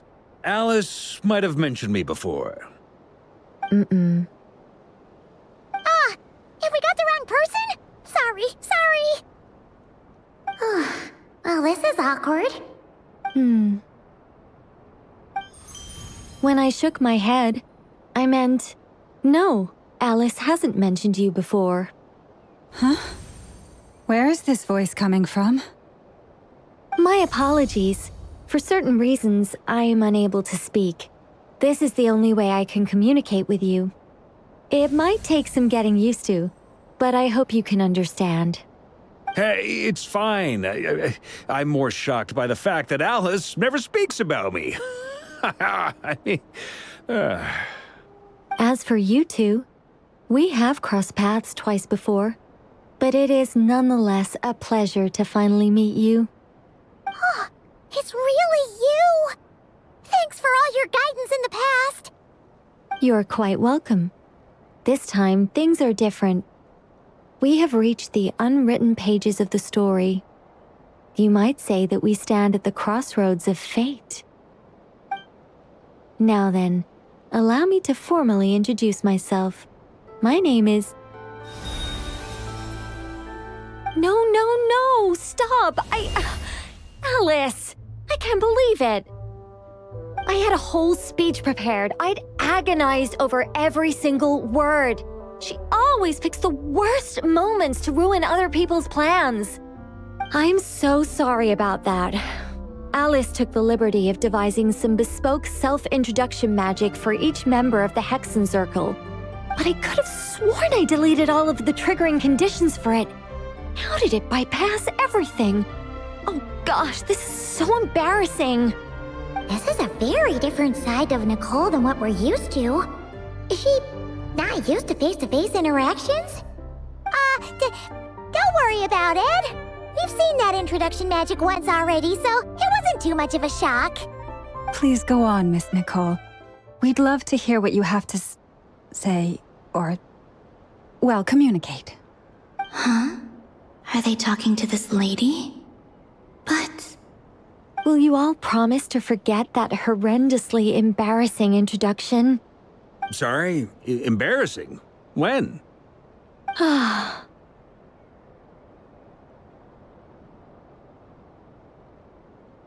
Yes, my name is Nicole, and I am one of a very few angels who have retained both their preferred form and their power. The Traveler and Paimon should be no strangers to this concept. There is another of our kind in Natlan. They call her the Lord of the Night. All right! Paimon remembers her. Yes. Well, I have retained more of my power than she. It's because I don't have a long-term duty to fulfill. To be more specific, no. We'll be here all day if I get into the specifics. Moving on. If I'm not mistaken, you are here because you wish to learn how one might reach the moon beyond the sky. That's right. Is that something you can give us any guidance on? Yes, I do know a way.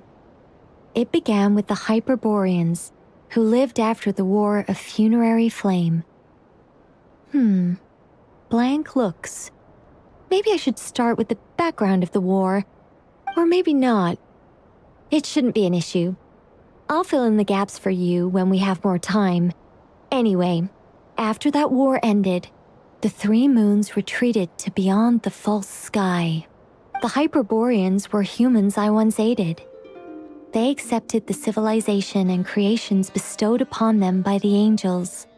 But despite accepting many blessings of the angels, many among them still held on to their faith in the moons. They were reluctant to accept the new order, even after the War of Funerary Flame. They sought to contact the moon goddesses beyond the sky and receive their guidance.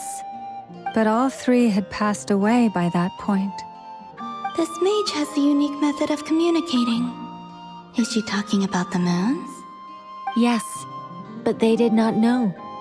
And so, still they prayed for the moon goddess's mercy. After building titanic structures that consumed vast amounts of Kuvaki, at last they glimpsed the moons and heard their voices. But of course, they were gravely disappointed, for it was then that they realized the three moon goddesses were dead. Oh, that's such a sad story. It is. Humanity was in a very sorry state at that time. The angels who had once aided them were gone, and the War of Funerary Flames had left them homeless and destitute. Just a second, I gotta ask. How relevant is all this history to the task at hand? Well, I mean, it's... Okay, it seems we've drifted into irrelevant narrative waters. It's been a while since I've had the chance to speak inside someone's head. As soon as I got started, I lost control and the words just flowed out like a waterfall. What I'm trying to say is... Right, yes, that's it. The relevant part is the ritual created by the Hyperboreans. The fact that they bypassed the false sky and saw the true moons implies that they successfully built a connection between Tevat and the outside world. Which means, with enough Kuvaki and a sufficiently stable connection, it should be feasible to send one person over the border. Okay, so they built some kind of portal? Oh, yes. A portal. Yes. Is something wrong? You sound disappointed. I just didn't expect you to summarize it so well. It turns out I could have said all that in one word, if only I'd managed to think of it. No, please, it's fine. This is invaluable knowledge. I'll be sure to record and preserve everything in writing. Oh, really? Well, in that case, I suppose I could backtrack and add some more detail. I did gloss over a few things so far. Whoa, time out. Let's summarize what we've got first. The Hyperboreans were the last ones to use this method, right? So we somehow need to find whatever structure they built and make sure there's enough Kuvaki to power it up. Luckily, we have the moon marrow of both the eternal and iridescent moons, so we're all good for Kuvaki. Which means the key issue we need to focus on is finding the place. Am I right so far? Yes. Although I expect the structure is long gone by now. That said, what if we could take advantage of the phantoms to travel back to a time when it still existed? Well, travel back isn't quite accurate. It's more like we'd be creating a handshake between 2 points in space-time. We wouldn't even have to pick a time when it still existed. It could just be a time when it still appeared in phantom form via projection, or we could project our own phantoms, fold them together, and... You look lost. Was that too hard to follow? Yeah, things got a little, technical there. Paimon's brain is reaching capacity. All right. Let me think about how to put this more simply. Okay, got it. Over the next few days, I'll search for phantoms that we can use. Once I find one that meets the criteria, I'll let you know and we'll regroup. By completing certain rituals, specific individuals will be able to enter the phantom and make it to the Hyperborean structure. If everything checks out and it looks feasible, we'll just need to wait for Moon Prayer Night, and we can send the Moon Goddess back home. I'm really skimping on the detail here. Is this making any sense at all? I think so. For now, we'll just wait to hear from you. Yes. Basically, yes. Great. Counting on you. In the meantime, we'll focus on finding the Moon Goddess's name. My name? Are they looking for a way to stop me from disappearing? Excuse me, Miss... Go on, Miss Nicole. This conversation was a little all over the place. I didn't catch your name. I am Lauma, of the Frost Moon Scions. Ah, I did wonder. I noticed that you listened very intently when I spoke about Hyperborea and the moon's history. If you'd be interested, I'd love to visit you this evening and go through it again in greater detail. Also, if you were serious about making a record, it would be too risky to simply write down the raw details as is. I would suggest some tweaks. Maybe rewrite the stories as fairy tales or fables, perhaps even prayers. Anyway, we can cross that bridge when we come to it. So, see you later then? Oh, and no need to prepare anything. Just a cup of tea will do. See ya! She seems friendly. It's just... It's so nice to find someone who's actually willing to listen. I've been dying for a chance to finally go through all this systematically from start to finish. Any longer and I'd probably start forgetting it. Now Paimon gets why Alice told us to mind our heads. Ha ha ha ha, what did I tell you? A lot of quirky people in Alice's orbit. Now then, the next order of business is, where do we start looking for the Moon Goddess's name? Maybe the rest of what Nicole has to say might give us some clues. Once I've heard her out, I'll summarize the salient points and share them with you all. I'm also inclined to review our other documents. Yes, our faith was first established by our Hyperborean ancestors, but many of the more factually accurate records are from after Kutar's birth. Sounds like we're gonna follow Columbina's journey through Devat, huh? In that case, we'll start by heading to the Frost Moon Enclave. Sounds like a plan. Take this with you. I'll see about getting in touch with the Fatui. It'll probably just be Arlecchino and Sandrone again. They're the only ones who would want to help. Thank you, Mr. Varka. Don't mention it. Honestly, I'm more comfortable dealing with the Fatui than prying into the details of a young lady's childhood. Catch you later.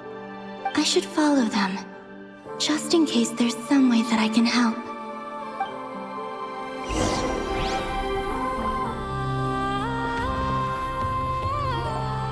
A while ago, I took the time to organize all documents in our possession that pertain to Kutar. What you see here is the material I consider reliable. You're saying there's unreliable material too? Yes. Most of the information we have was transmitted through an oral tradition. Inevitably, some of her stories were mythologized and deified over the years through countless retellings. That's why I organized them into reliable and unreliable. There's no sense seeking answers in history unless we can ensure the veracity of the historical record. Makes sense. All right, let's take a look through.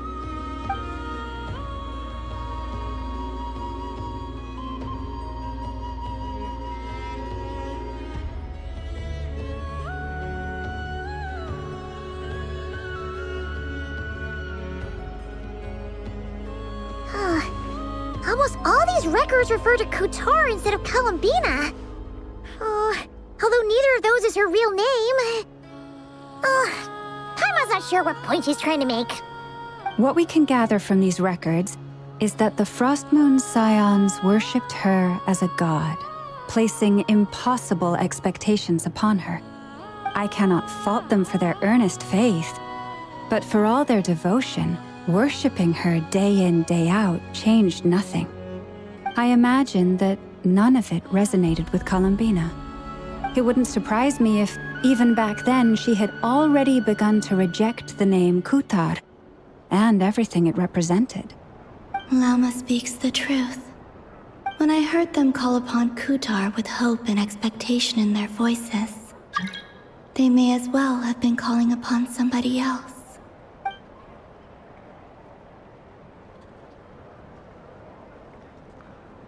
Well, that's a bit complicated. I looked at the level of detail, perceived authenticity, prose style, and how realistic their portrayal of Kutar seemed to be. Amongst the Frost Moon Scions of today, only I know of her existence, and I alone have spoken to her face to face. As such, I know that there are certain things she simply would never do. That being said, I have sensed some changes in her lately. Changes? Me? Seems like this is getting us nowhere. For what it's worth, why don't we check the unreliable sources too? Sure. Give me a moment.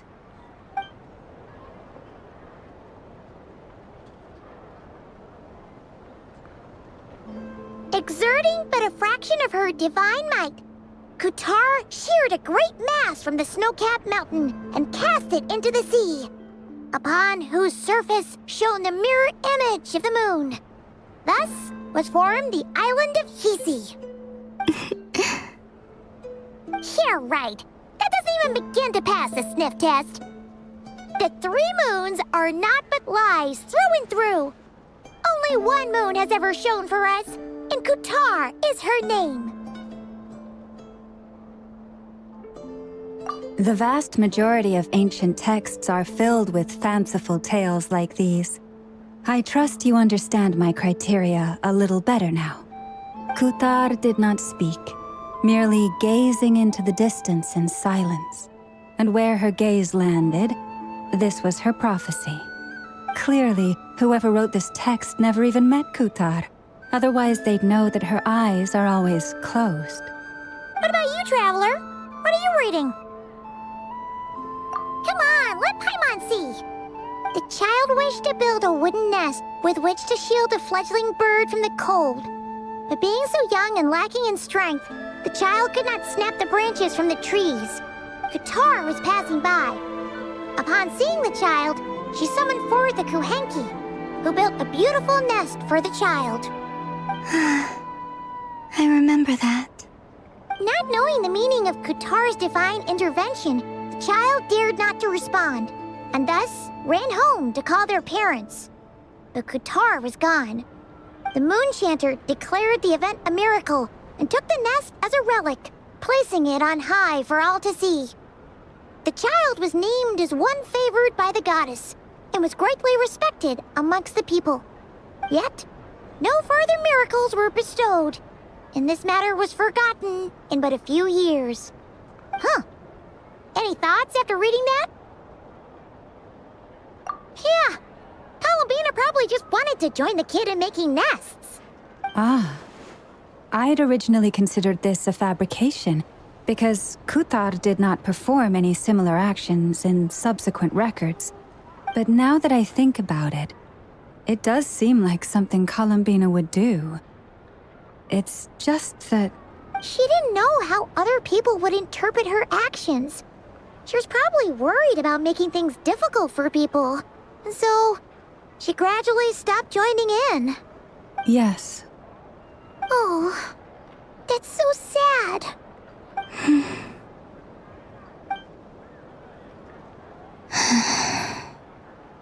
And now, I can make no such gestures of warmth, even if I want to.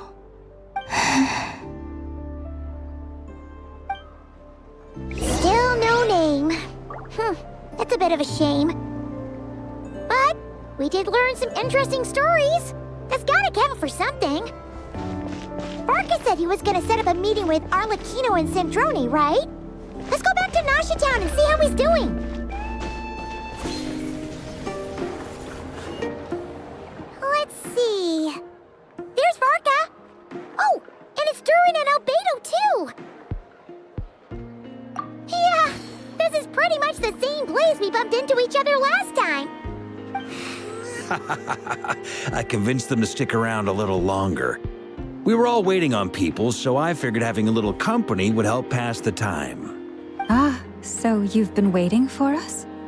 Does this mean that you've already arranged things with the Fatui? Sure does.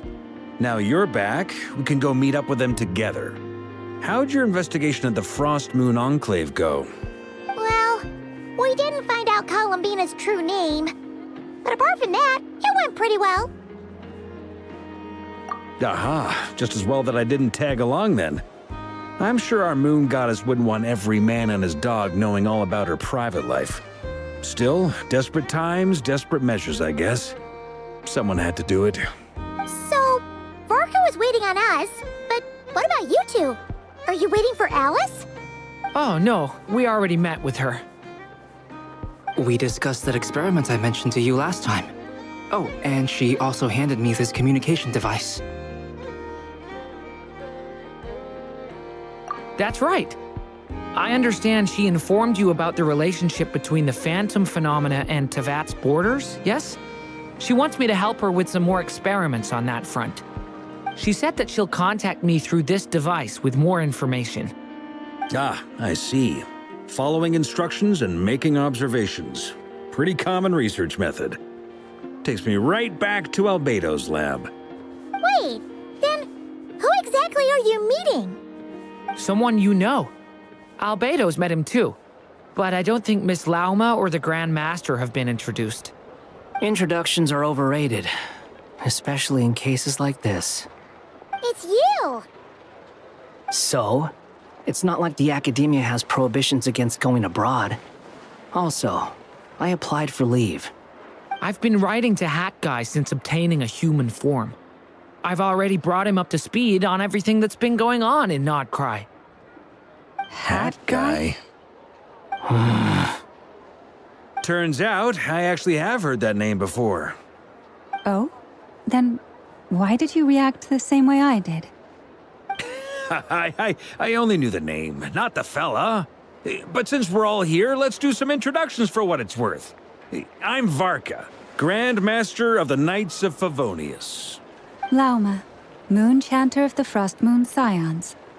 And I'm a Driosh from the Vahumana Darshan of the Sumero Academia. Hat Guy. Good to see you again, Mr. Guy. I believe we last saw each other on the boat ride here.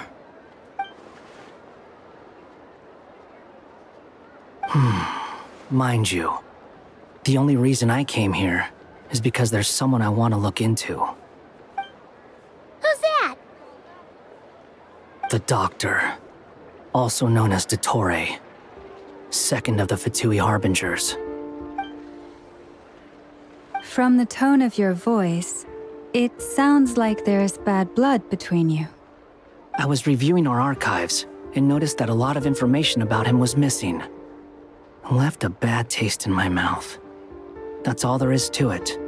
Dottore, or Zondique, as he was then known, once studied at the Academia, but he got kicked out before he could graduate.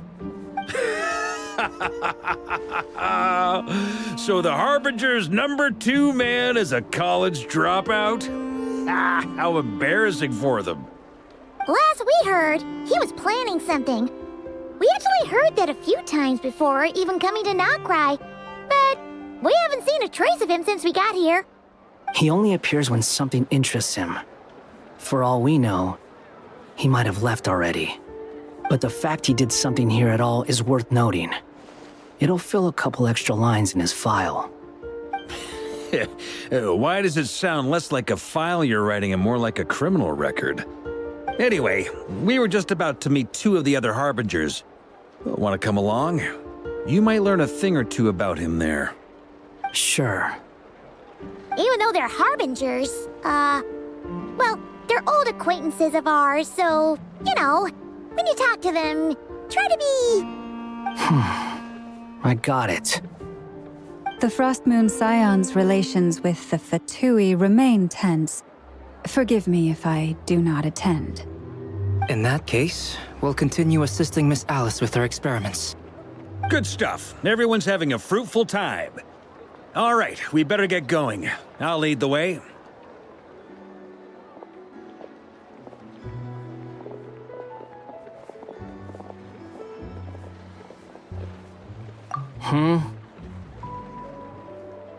Well, yeah, that's obviously part of it.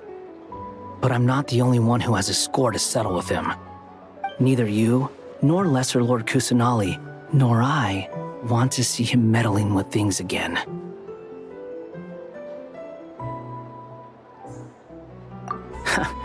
What's the hurry?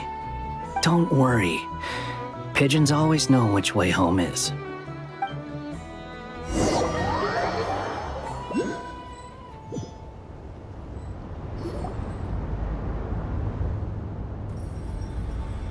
You made it.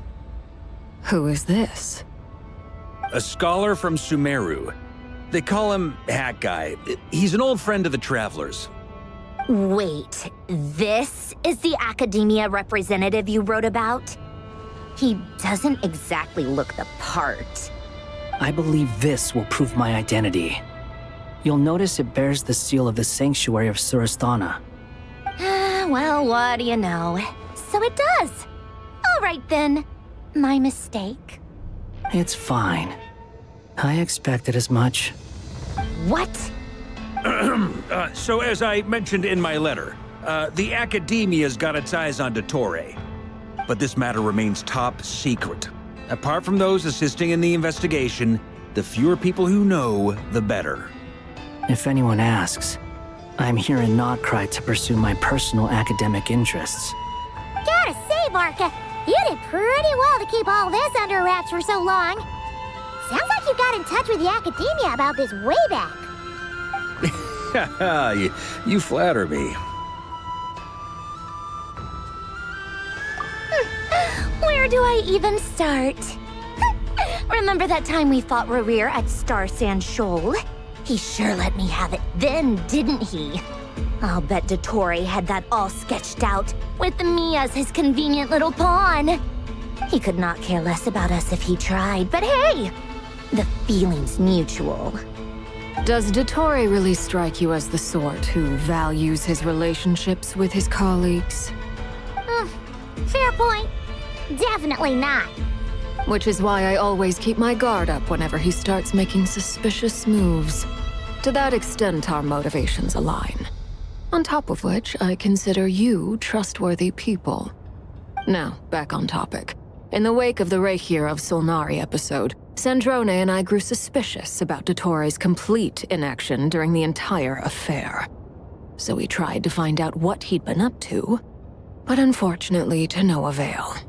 He never lets anyone in on his plans. The more he cares about something, the more secretive he gets. Indeed. Perhaps he believes that by keeping a low profile, he can avoid trouble. But that trick isn't going to work on his colleagues. Yeah, I mean, he's been researching the ancient moon's remnants. And he's been trying to get his paws on the moon marrows. Only an idiot would believe he doesn't have something more planned. With this in mind, I returned to Snezhnaya and relayed my thoughts to Her Majesty the Tsaritsa, entreating her to have him recalled. That's pretty direct. Did the Tsaritsa agree? Yes. I made it abundantly clear that the Fatui's business in Nodcry is almost concluded, and we do not need 3 harbingers in this territory. Her Majesty concurred. Accordingly, Dottore has returned at her orders. I imagine he is continuing with experiments, which no one besides he would ever have any interest in. Common sense might mean nothing to him, but he's not stupid. He knows that no good can come from opposing the Tsaritsa. Smarts alone won't get him all the way. He needs the Rooster's resources and Regrator's Mora, both of which the Tsaritsa can strip from him by waggling a finger. But doesn't he have a track record of publicly following orders while going against them in private? He probably has it down to a fine art by now. Wouldn't put it past him. We worked together on a research project once. Only briefly, but it was enough to show me that we're fundamentally different people. He has no interest in doing things methodically, stage by stage.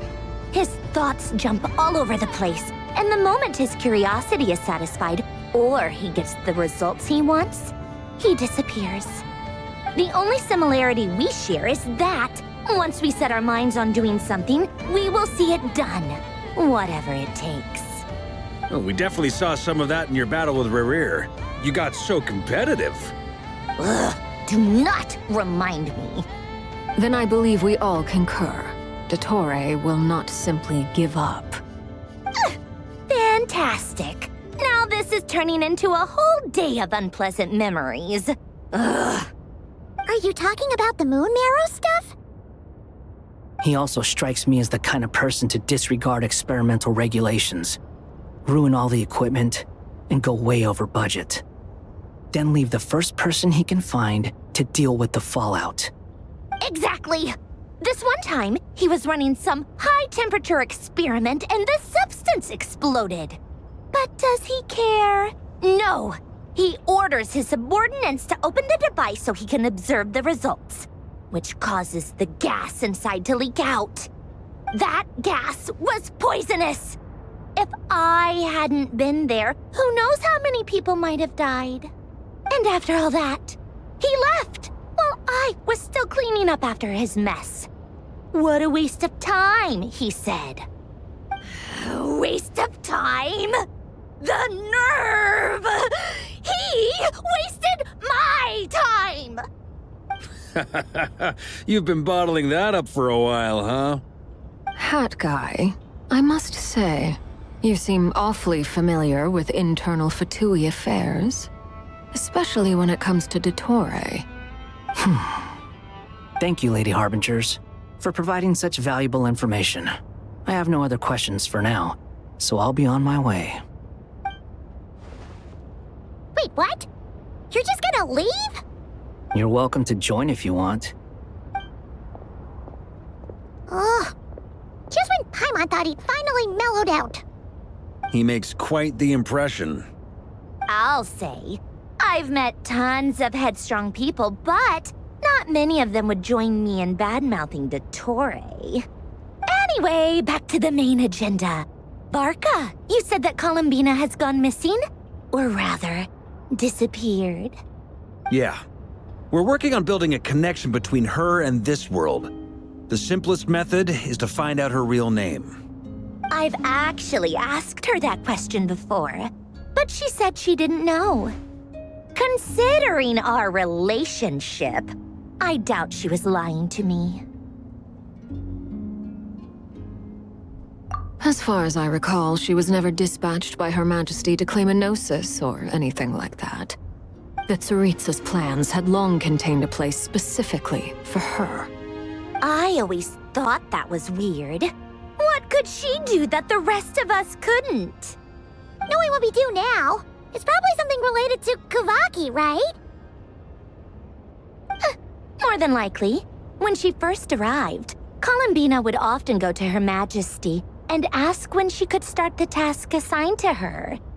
But Her Majesty always gave the same reply. The time has not yet come. So she spent her days in Snezhnaya doing basically nothing. The Tsaritsa has summoned a beautiful blind maiden to be a harbinger, giving her the third seat by virtue only of her enchanting voice. It was a dumb and stupid rumor, but the reality of the situation made it hard to refute. And what happened after that? I imagine she stopped caring. She no longer seemed to care why she had been recruited, and Her Majesty never gave her any missions, so she just continued to sing in the flower garden. For my part, I was busy. So busy, in fact, that watching someone be that idol had me fuming.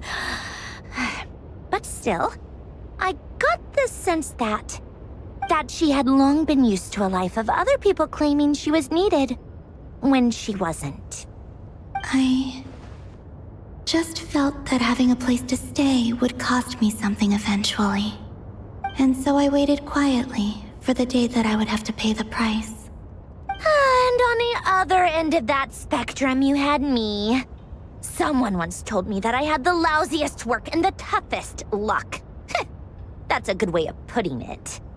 I forget who said it, but those words have always stuck with me.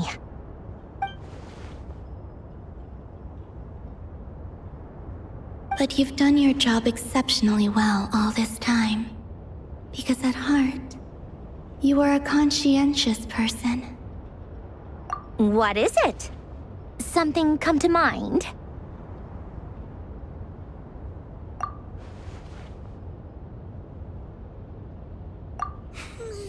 That makes sense. Nothing screams you are needed like your name shouted from across the town. Well, good luck with it. But if you ask me, Columbina is still the most shoutable name. I'm just so used to it now. After all the arguments we've had, I can't be bothered trying to remember another name for her. Nor I. Sandrone. Harlequino.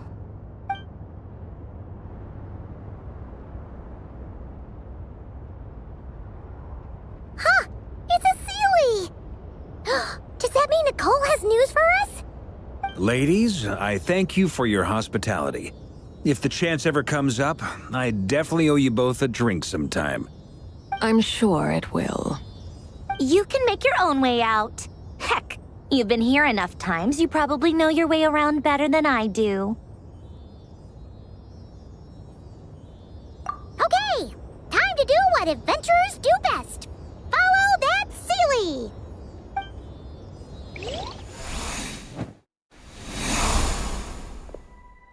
Here you are.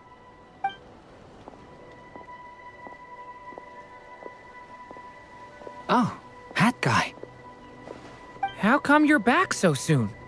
Did things go all right with the Fatui? Fine. Dotori's been summoned home by the Tsaritsa. Couldn't get much more than that. How about you? Any progress with the investigation? Unfortunately not. We've tried everything. Different phantoms, different locations, different points in history. But the results were the same each time. Abyssal monsters roaming the land. People crying out in despair, with no hope of being rescued. Every time I see it, I can't help but think, is this what it was like in Mondstadt when Dragonspine Durin attacked? And if I fail in the task I've been given, will I create yet another tragedy? That's just meaningless speculation. When we encountered similar phenomena previously, I tried to interfere with those illusions, using sounds and lights to guide them. However, we could not change their fates. At most, we were able to extend their existences. The events of the past are like fate that has been written into Irminsul. There isn't a living thing in Tevat that can escape its past. But Miss Alice instructed us to try to find ways to change the outcome that these phantoms face. It's an impossible task. Can't you just refuse? Since she asked us to do this, I feel like it can't truly be impossible. Or if it is, well, mages can make the impossible possible. I could not have been born as Durin otherwise. But you also said that your past 39 attempts were fruitless. That's true. But you're still going. Yes. After this many futile attempts, surely you realize that you're not doing this because you still believe what some mage told you. It's because you want her hypothesis to come true. It's something you wish for deep inside. So, think for yourself about what you want to do. As long as you don't believe it's futile, it isn't. Yeah. Previous experience indicates that we cannot touch the phantoms, which limits the effectiveness of our interventions. If we want to clear this hurdle, we need to break this rule somehow. Same thought here. Following the same rules means repeating the same failures. Reducing ourselves to mere playthings of fate. So you mean we need to figure out a way to make contact with them despite knowing that we can't? Yes, and I suspect that's something only you are capable of. Everything in Tevat is logged in Irminsul, but the withering that once occurred in Sumeru was a sign that the Great World Tree was being corrupted. This corruption allowed things that should not have existed in Tevat to appear. This is tantamount to rewriting reality to an extent. You're saying abyssal power might be able to affect those phantoms? No one's ever tried it before. If you're gonna try it, it'll take courage. And you have to be confident that you can control it. Is anyone there? Has anyone seen my daughter? She's missing. I have to find her. I hear someone inside. Spargana? Are you in there? If I can use my abyssal powers to warn him that there is danger here, maybe it'll change his decision. Maybe he'll stay away. Yes. The important thing is not the nature of the power, but rather how you use it. To intimidate and obstruct. Sounds about right for the Abyss. Let me try. I should be able to influence that thing. Have you seen a little girl? What? This isn't the time for that! Just run!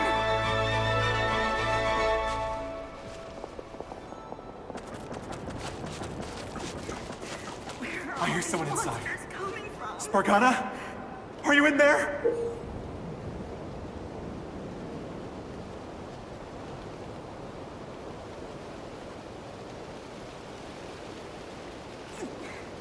Where are all these monsters coming from?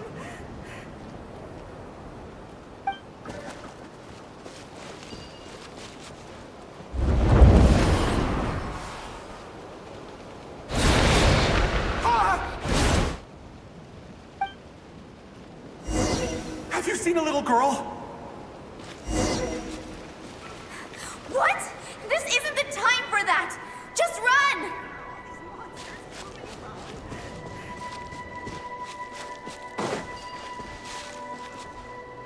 I hear someone inside. Spargana? Are you in there? What is this? Looks dangerous. I should get out of here.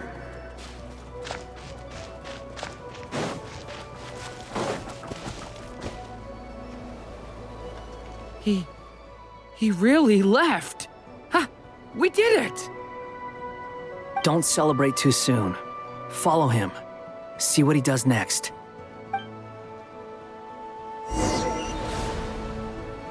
Monsters approaching from the front. You need to stop them and create an opportunity for him to hide.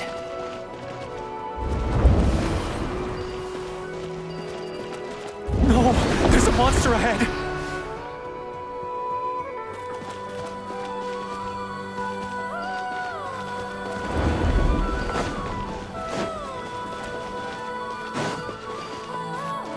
Wait, is that the barrier I saw earlier?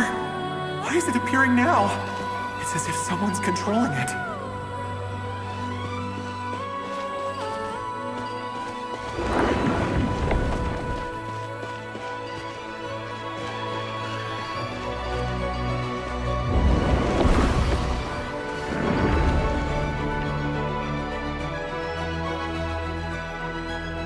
monster's gone. Is it safe now?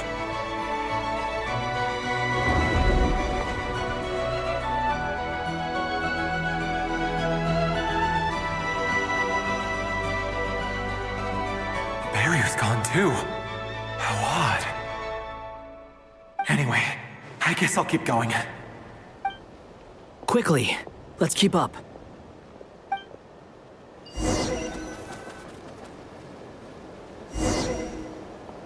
Wait, there was someone else here? Don't go any further. We've got anti-monster traps laid out everywhere.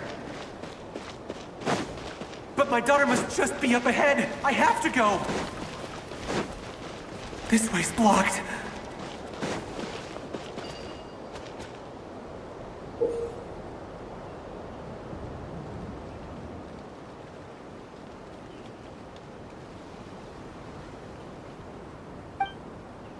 We might be able to use the explosives over there, but we need to take care not to hurt him.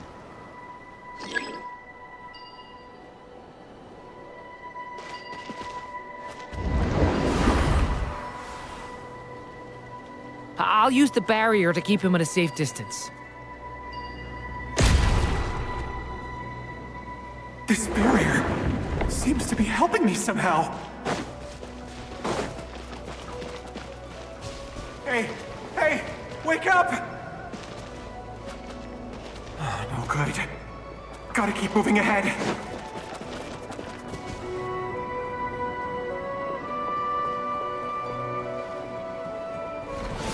So many monsters! There's still a chance, Durin. Use the traps.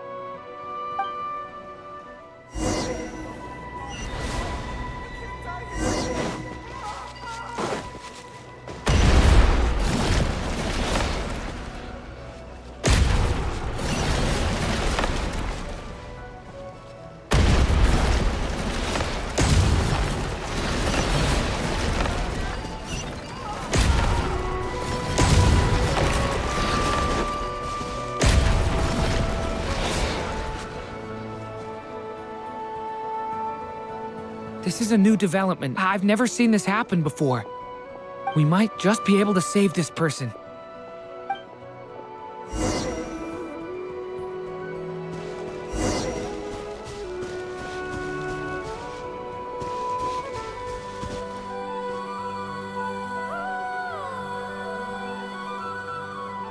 Hello there.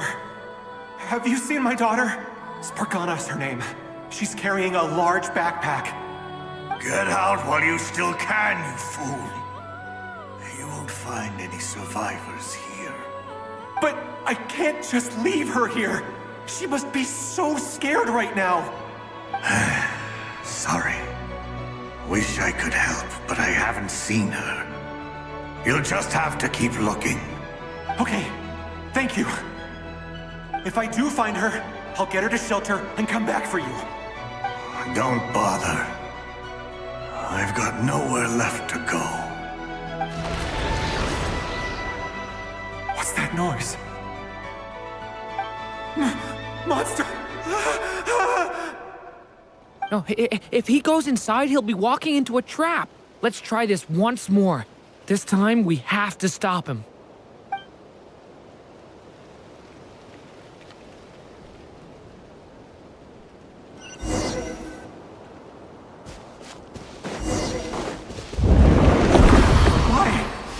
How will I know where Spargana's gone like this?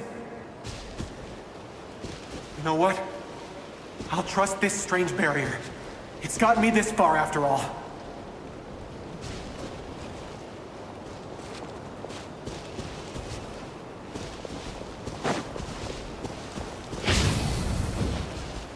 Stay back!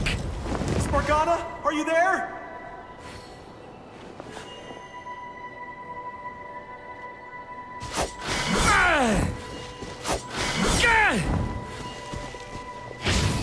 Devouring Claw!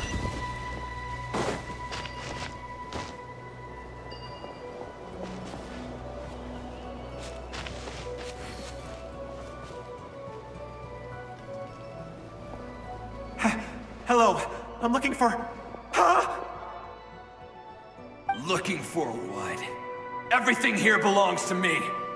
Get him, boys!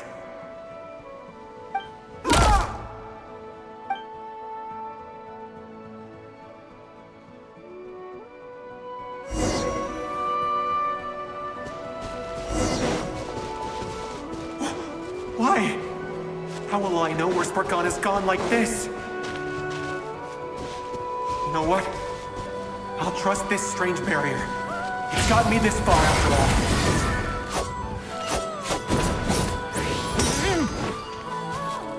What? Hey! Let us out! Spargana, are you there?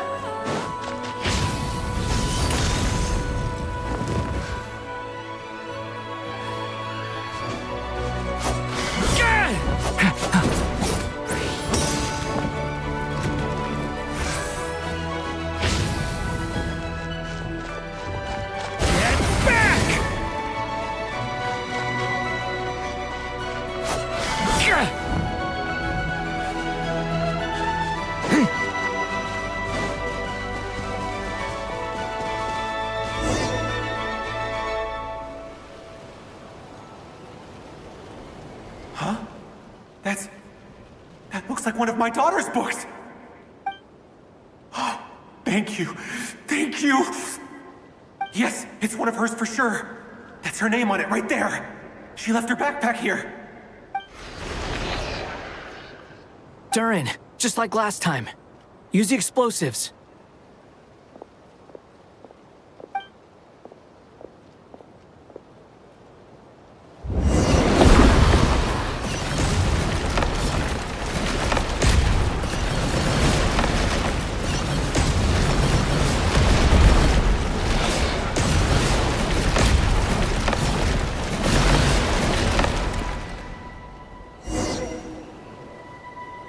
It won't work. There's not enough left. If he makes it in, he'll die. But then, this clue could be the key to him finding his daughter. It might not be the only one. Better he misses that clue than loses his life. I guess so.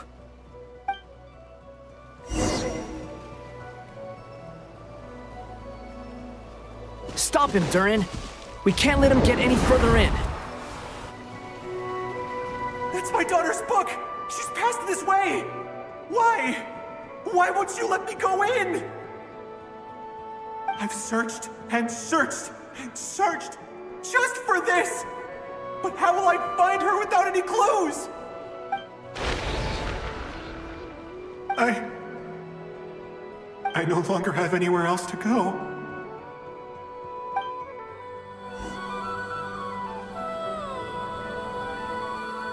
I'm sorry. I'm so sorry. He refuses to go anywhere else. Whether he opens this door or not, all that awaits him now is death. We couldn't change his fate. Albedo? Hat Guy? Let's try one more time. I don't know how we're gonna do this, but I don't want to give up either.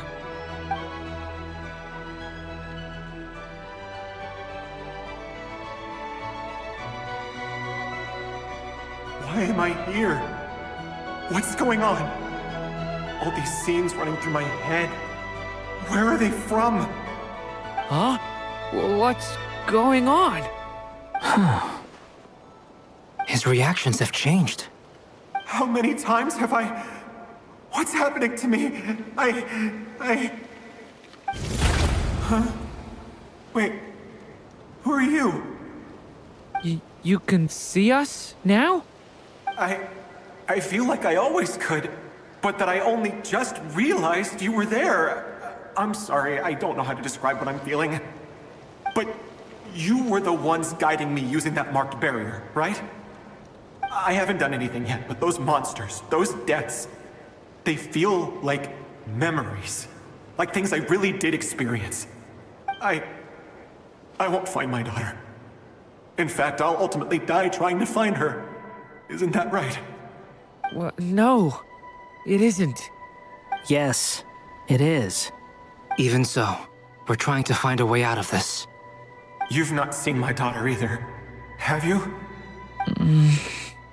It seems she really isn't here.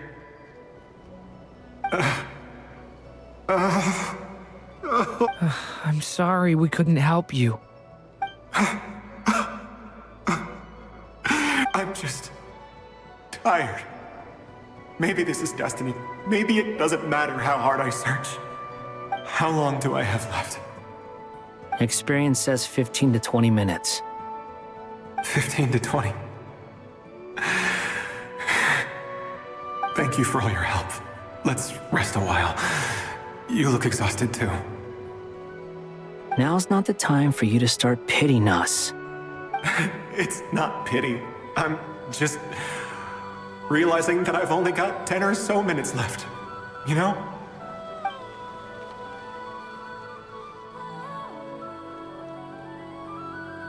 You say you're from Mondstadt, yes?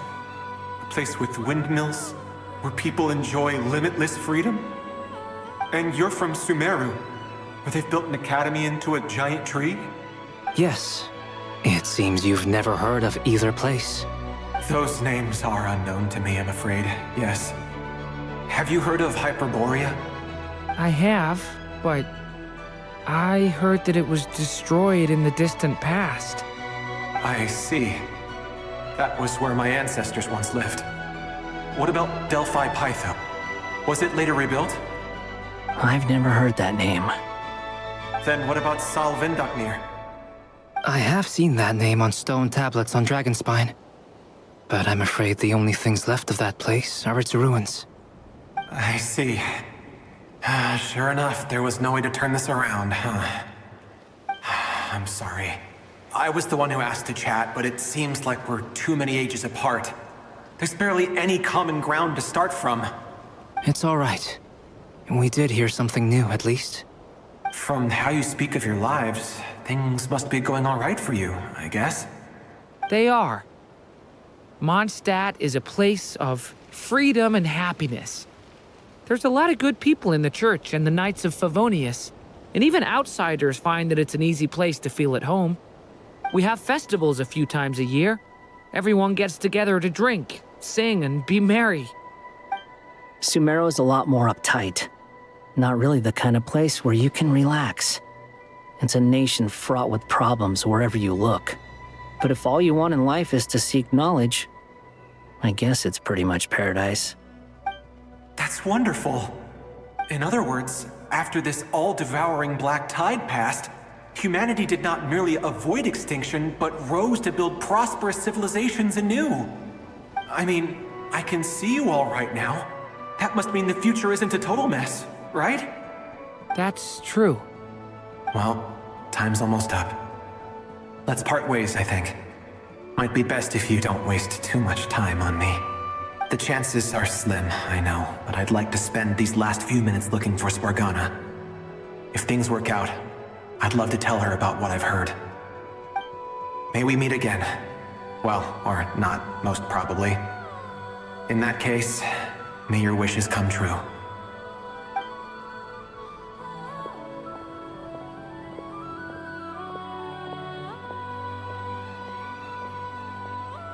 He's gone. In a few minutes, he will meet the end that was his to begin with. The ending of this tale did not change, but I believe that we've just made the most progress we have yet. May your wishes come true. If only it were so simple. Hat Guy, could I ask you a question? You've never talked about your past. It seems complicated, and it weighs heavily on you, too. Would you be willing to tell me about it? I mean, sometimes it's better to get things out in the open. Take that guy we try to help, for instance. At least he said goodbye with a smile, right? I know about Albedo's past. Our experiences are very similar, and he created me. As for you, you're my first friend, and you've witnessed every step I've taken. But by comparison, I know nothing about you. Either way, I mean, we're still best friends. But if I knew more about you, I might understand your thoughts a bit better. I've told you about myself. I'm a student at the academia. And what did you do before that? Prepared for the entrance exam? All right. If you really don't want to talk about it, I won't press you any further. I was a puppet built from the branches of a white tree, using technology left behind by the Conrian schools of mechanical engineering. A white tree? You mean an Irminsul tree? Yes. A branch of Irminsul that was once connected to the main tree. So you had a human creator too? Yeah. But my creator abandoned me after deciding that I was a failure. After that,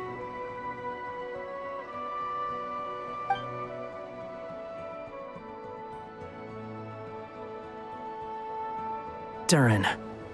Resisting the influence of the Abyss, suppressing the urge to destroy, trying to do the right thing. None of these things are easy. But no matter how hard they are, trying to rewrite past wrongs is far harder. You asked me if you would create a new tragedy if you failed. I told you there was no point speculating about that. But the real answer is, yes, you absolutely will. That guy. But at least you've got people here to help steer you away from the wrong path. So, just keep aiming towards the light. I will. I promise. All right, break time's over. Hello? Durin speaking. Hello, friends, it's me. What have you been up to, I'm detecting some unmistakable fluctuations here at the border. The amplitude isn't particularly high, but they're completely different signals from the ones before, and the scale is comparable to those I've detected previously. Alice, we were unable to save that person. However, he appears to have retained a portion of the memories gained through that cycle, and was able to hold a conversation with us. I see. Well, that is rather odd indeed. It definitely merits further attention. Could I trouble you to keep trying the same approach? I need to gather some more data. Counting on you. I should probably have Nicole come and check this out as well.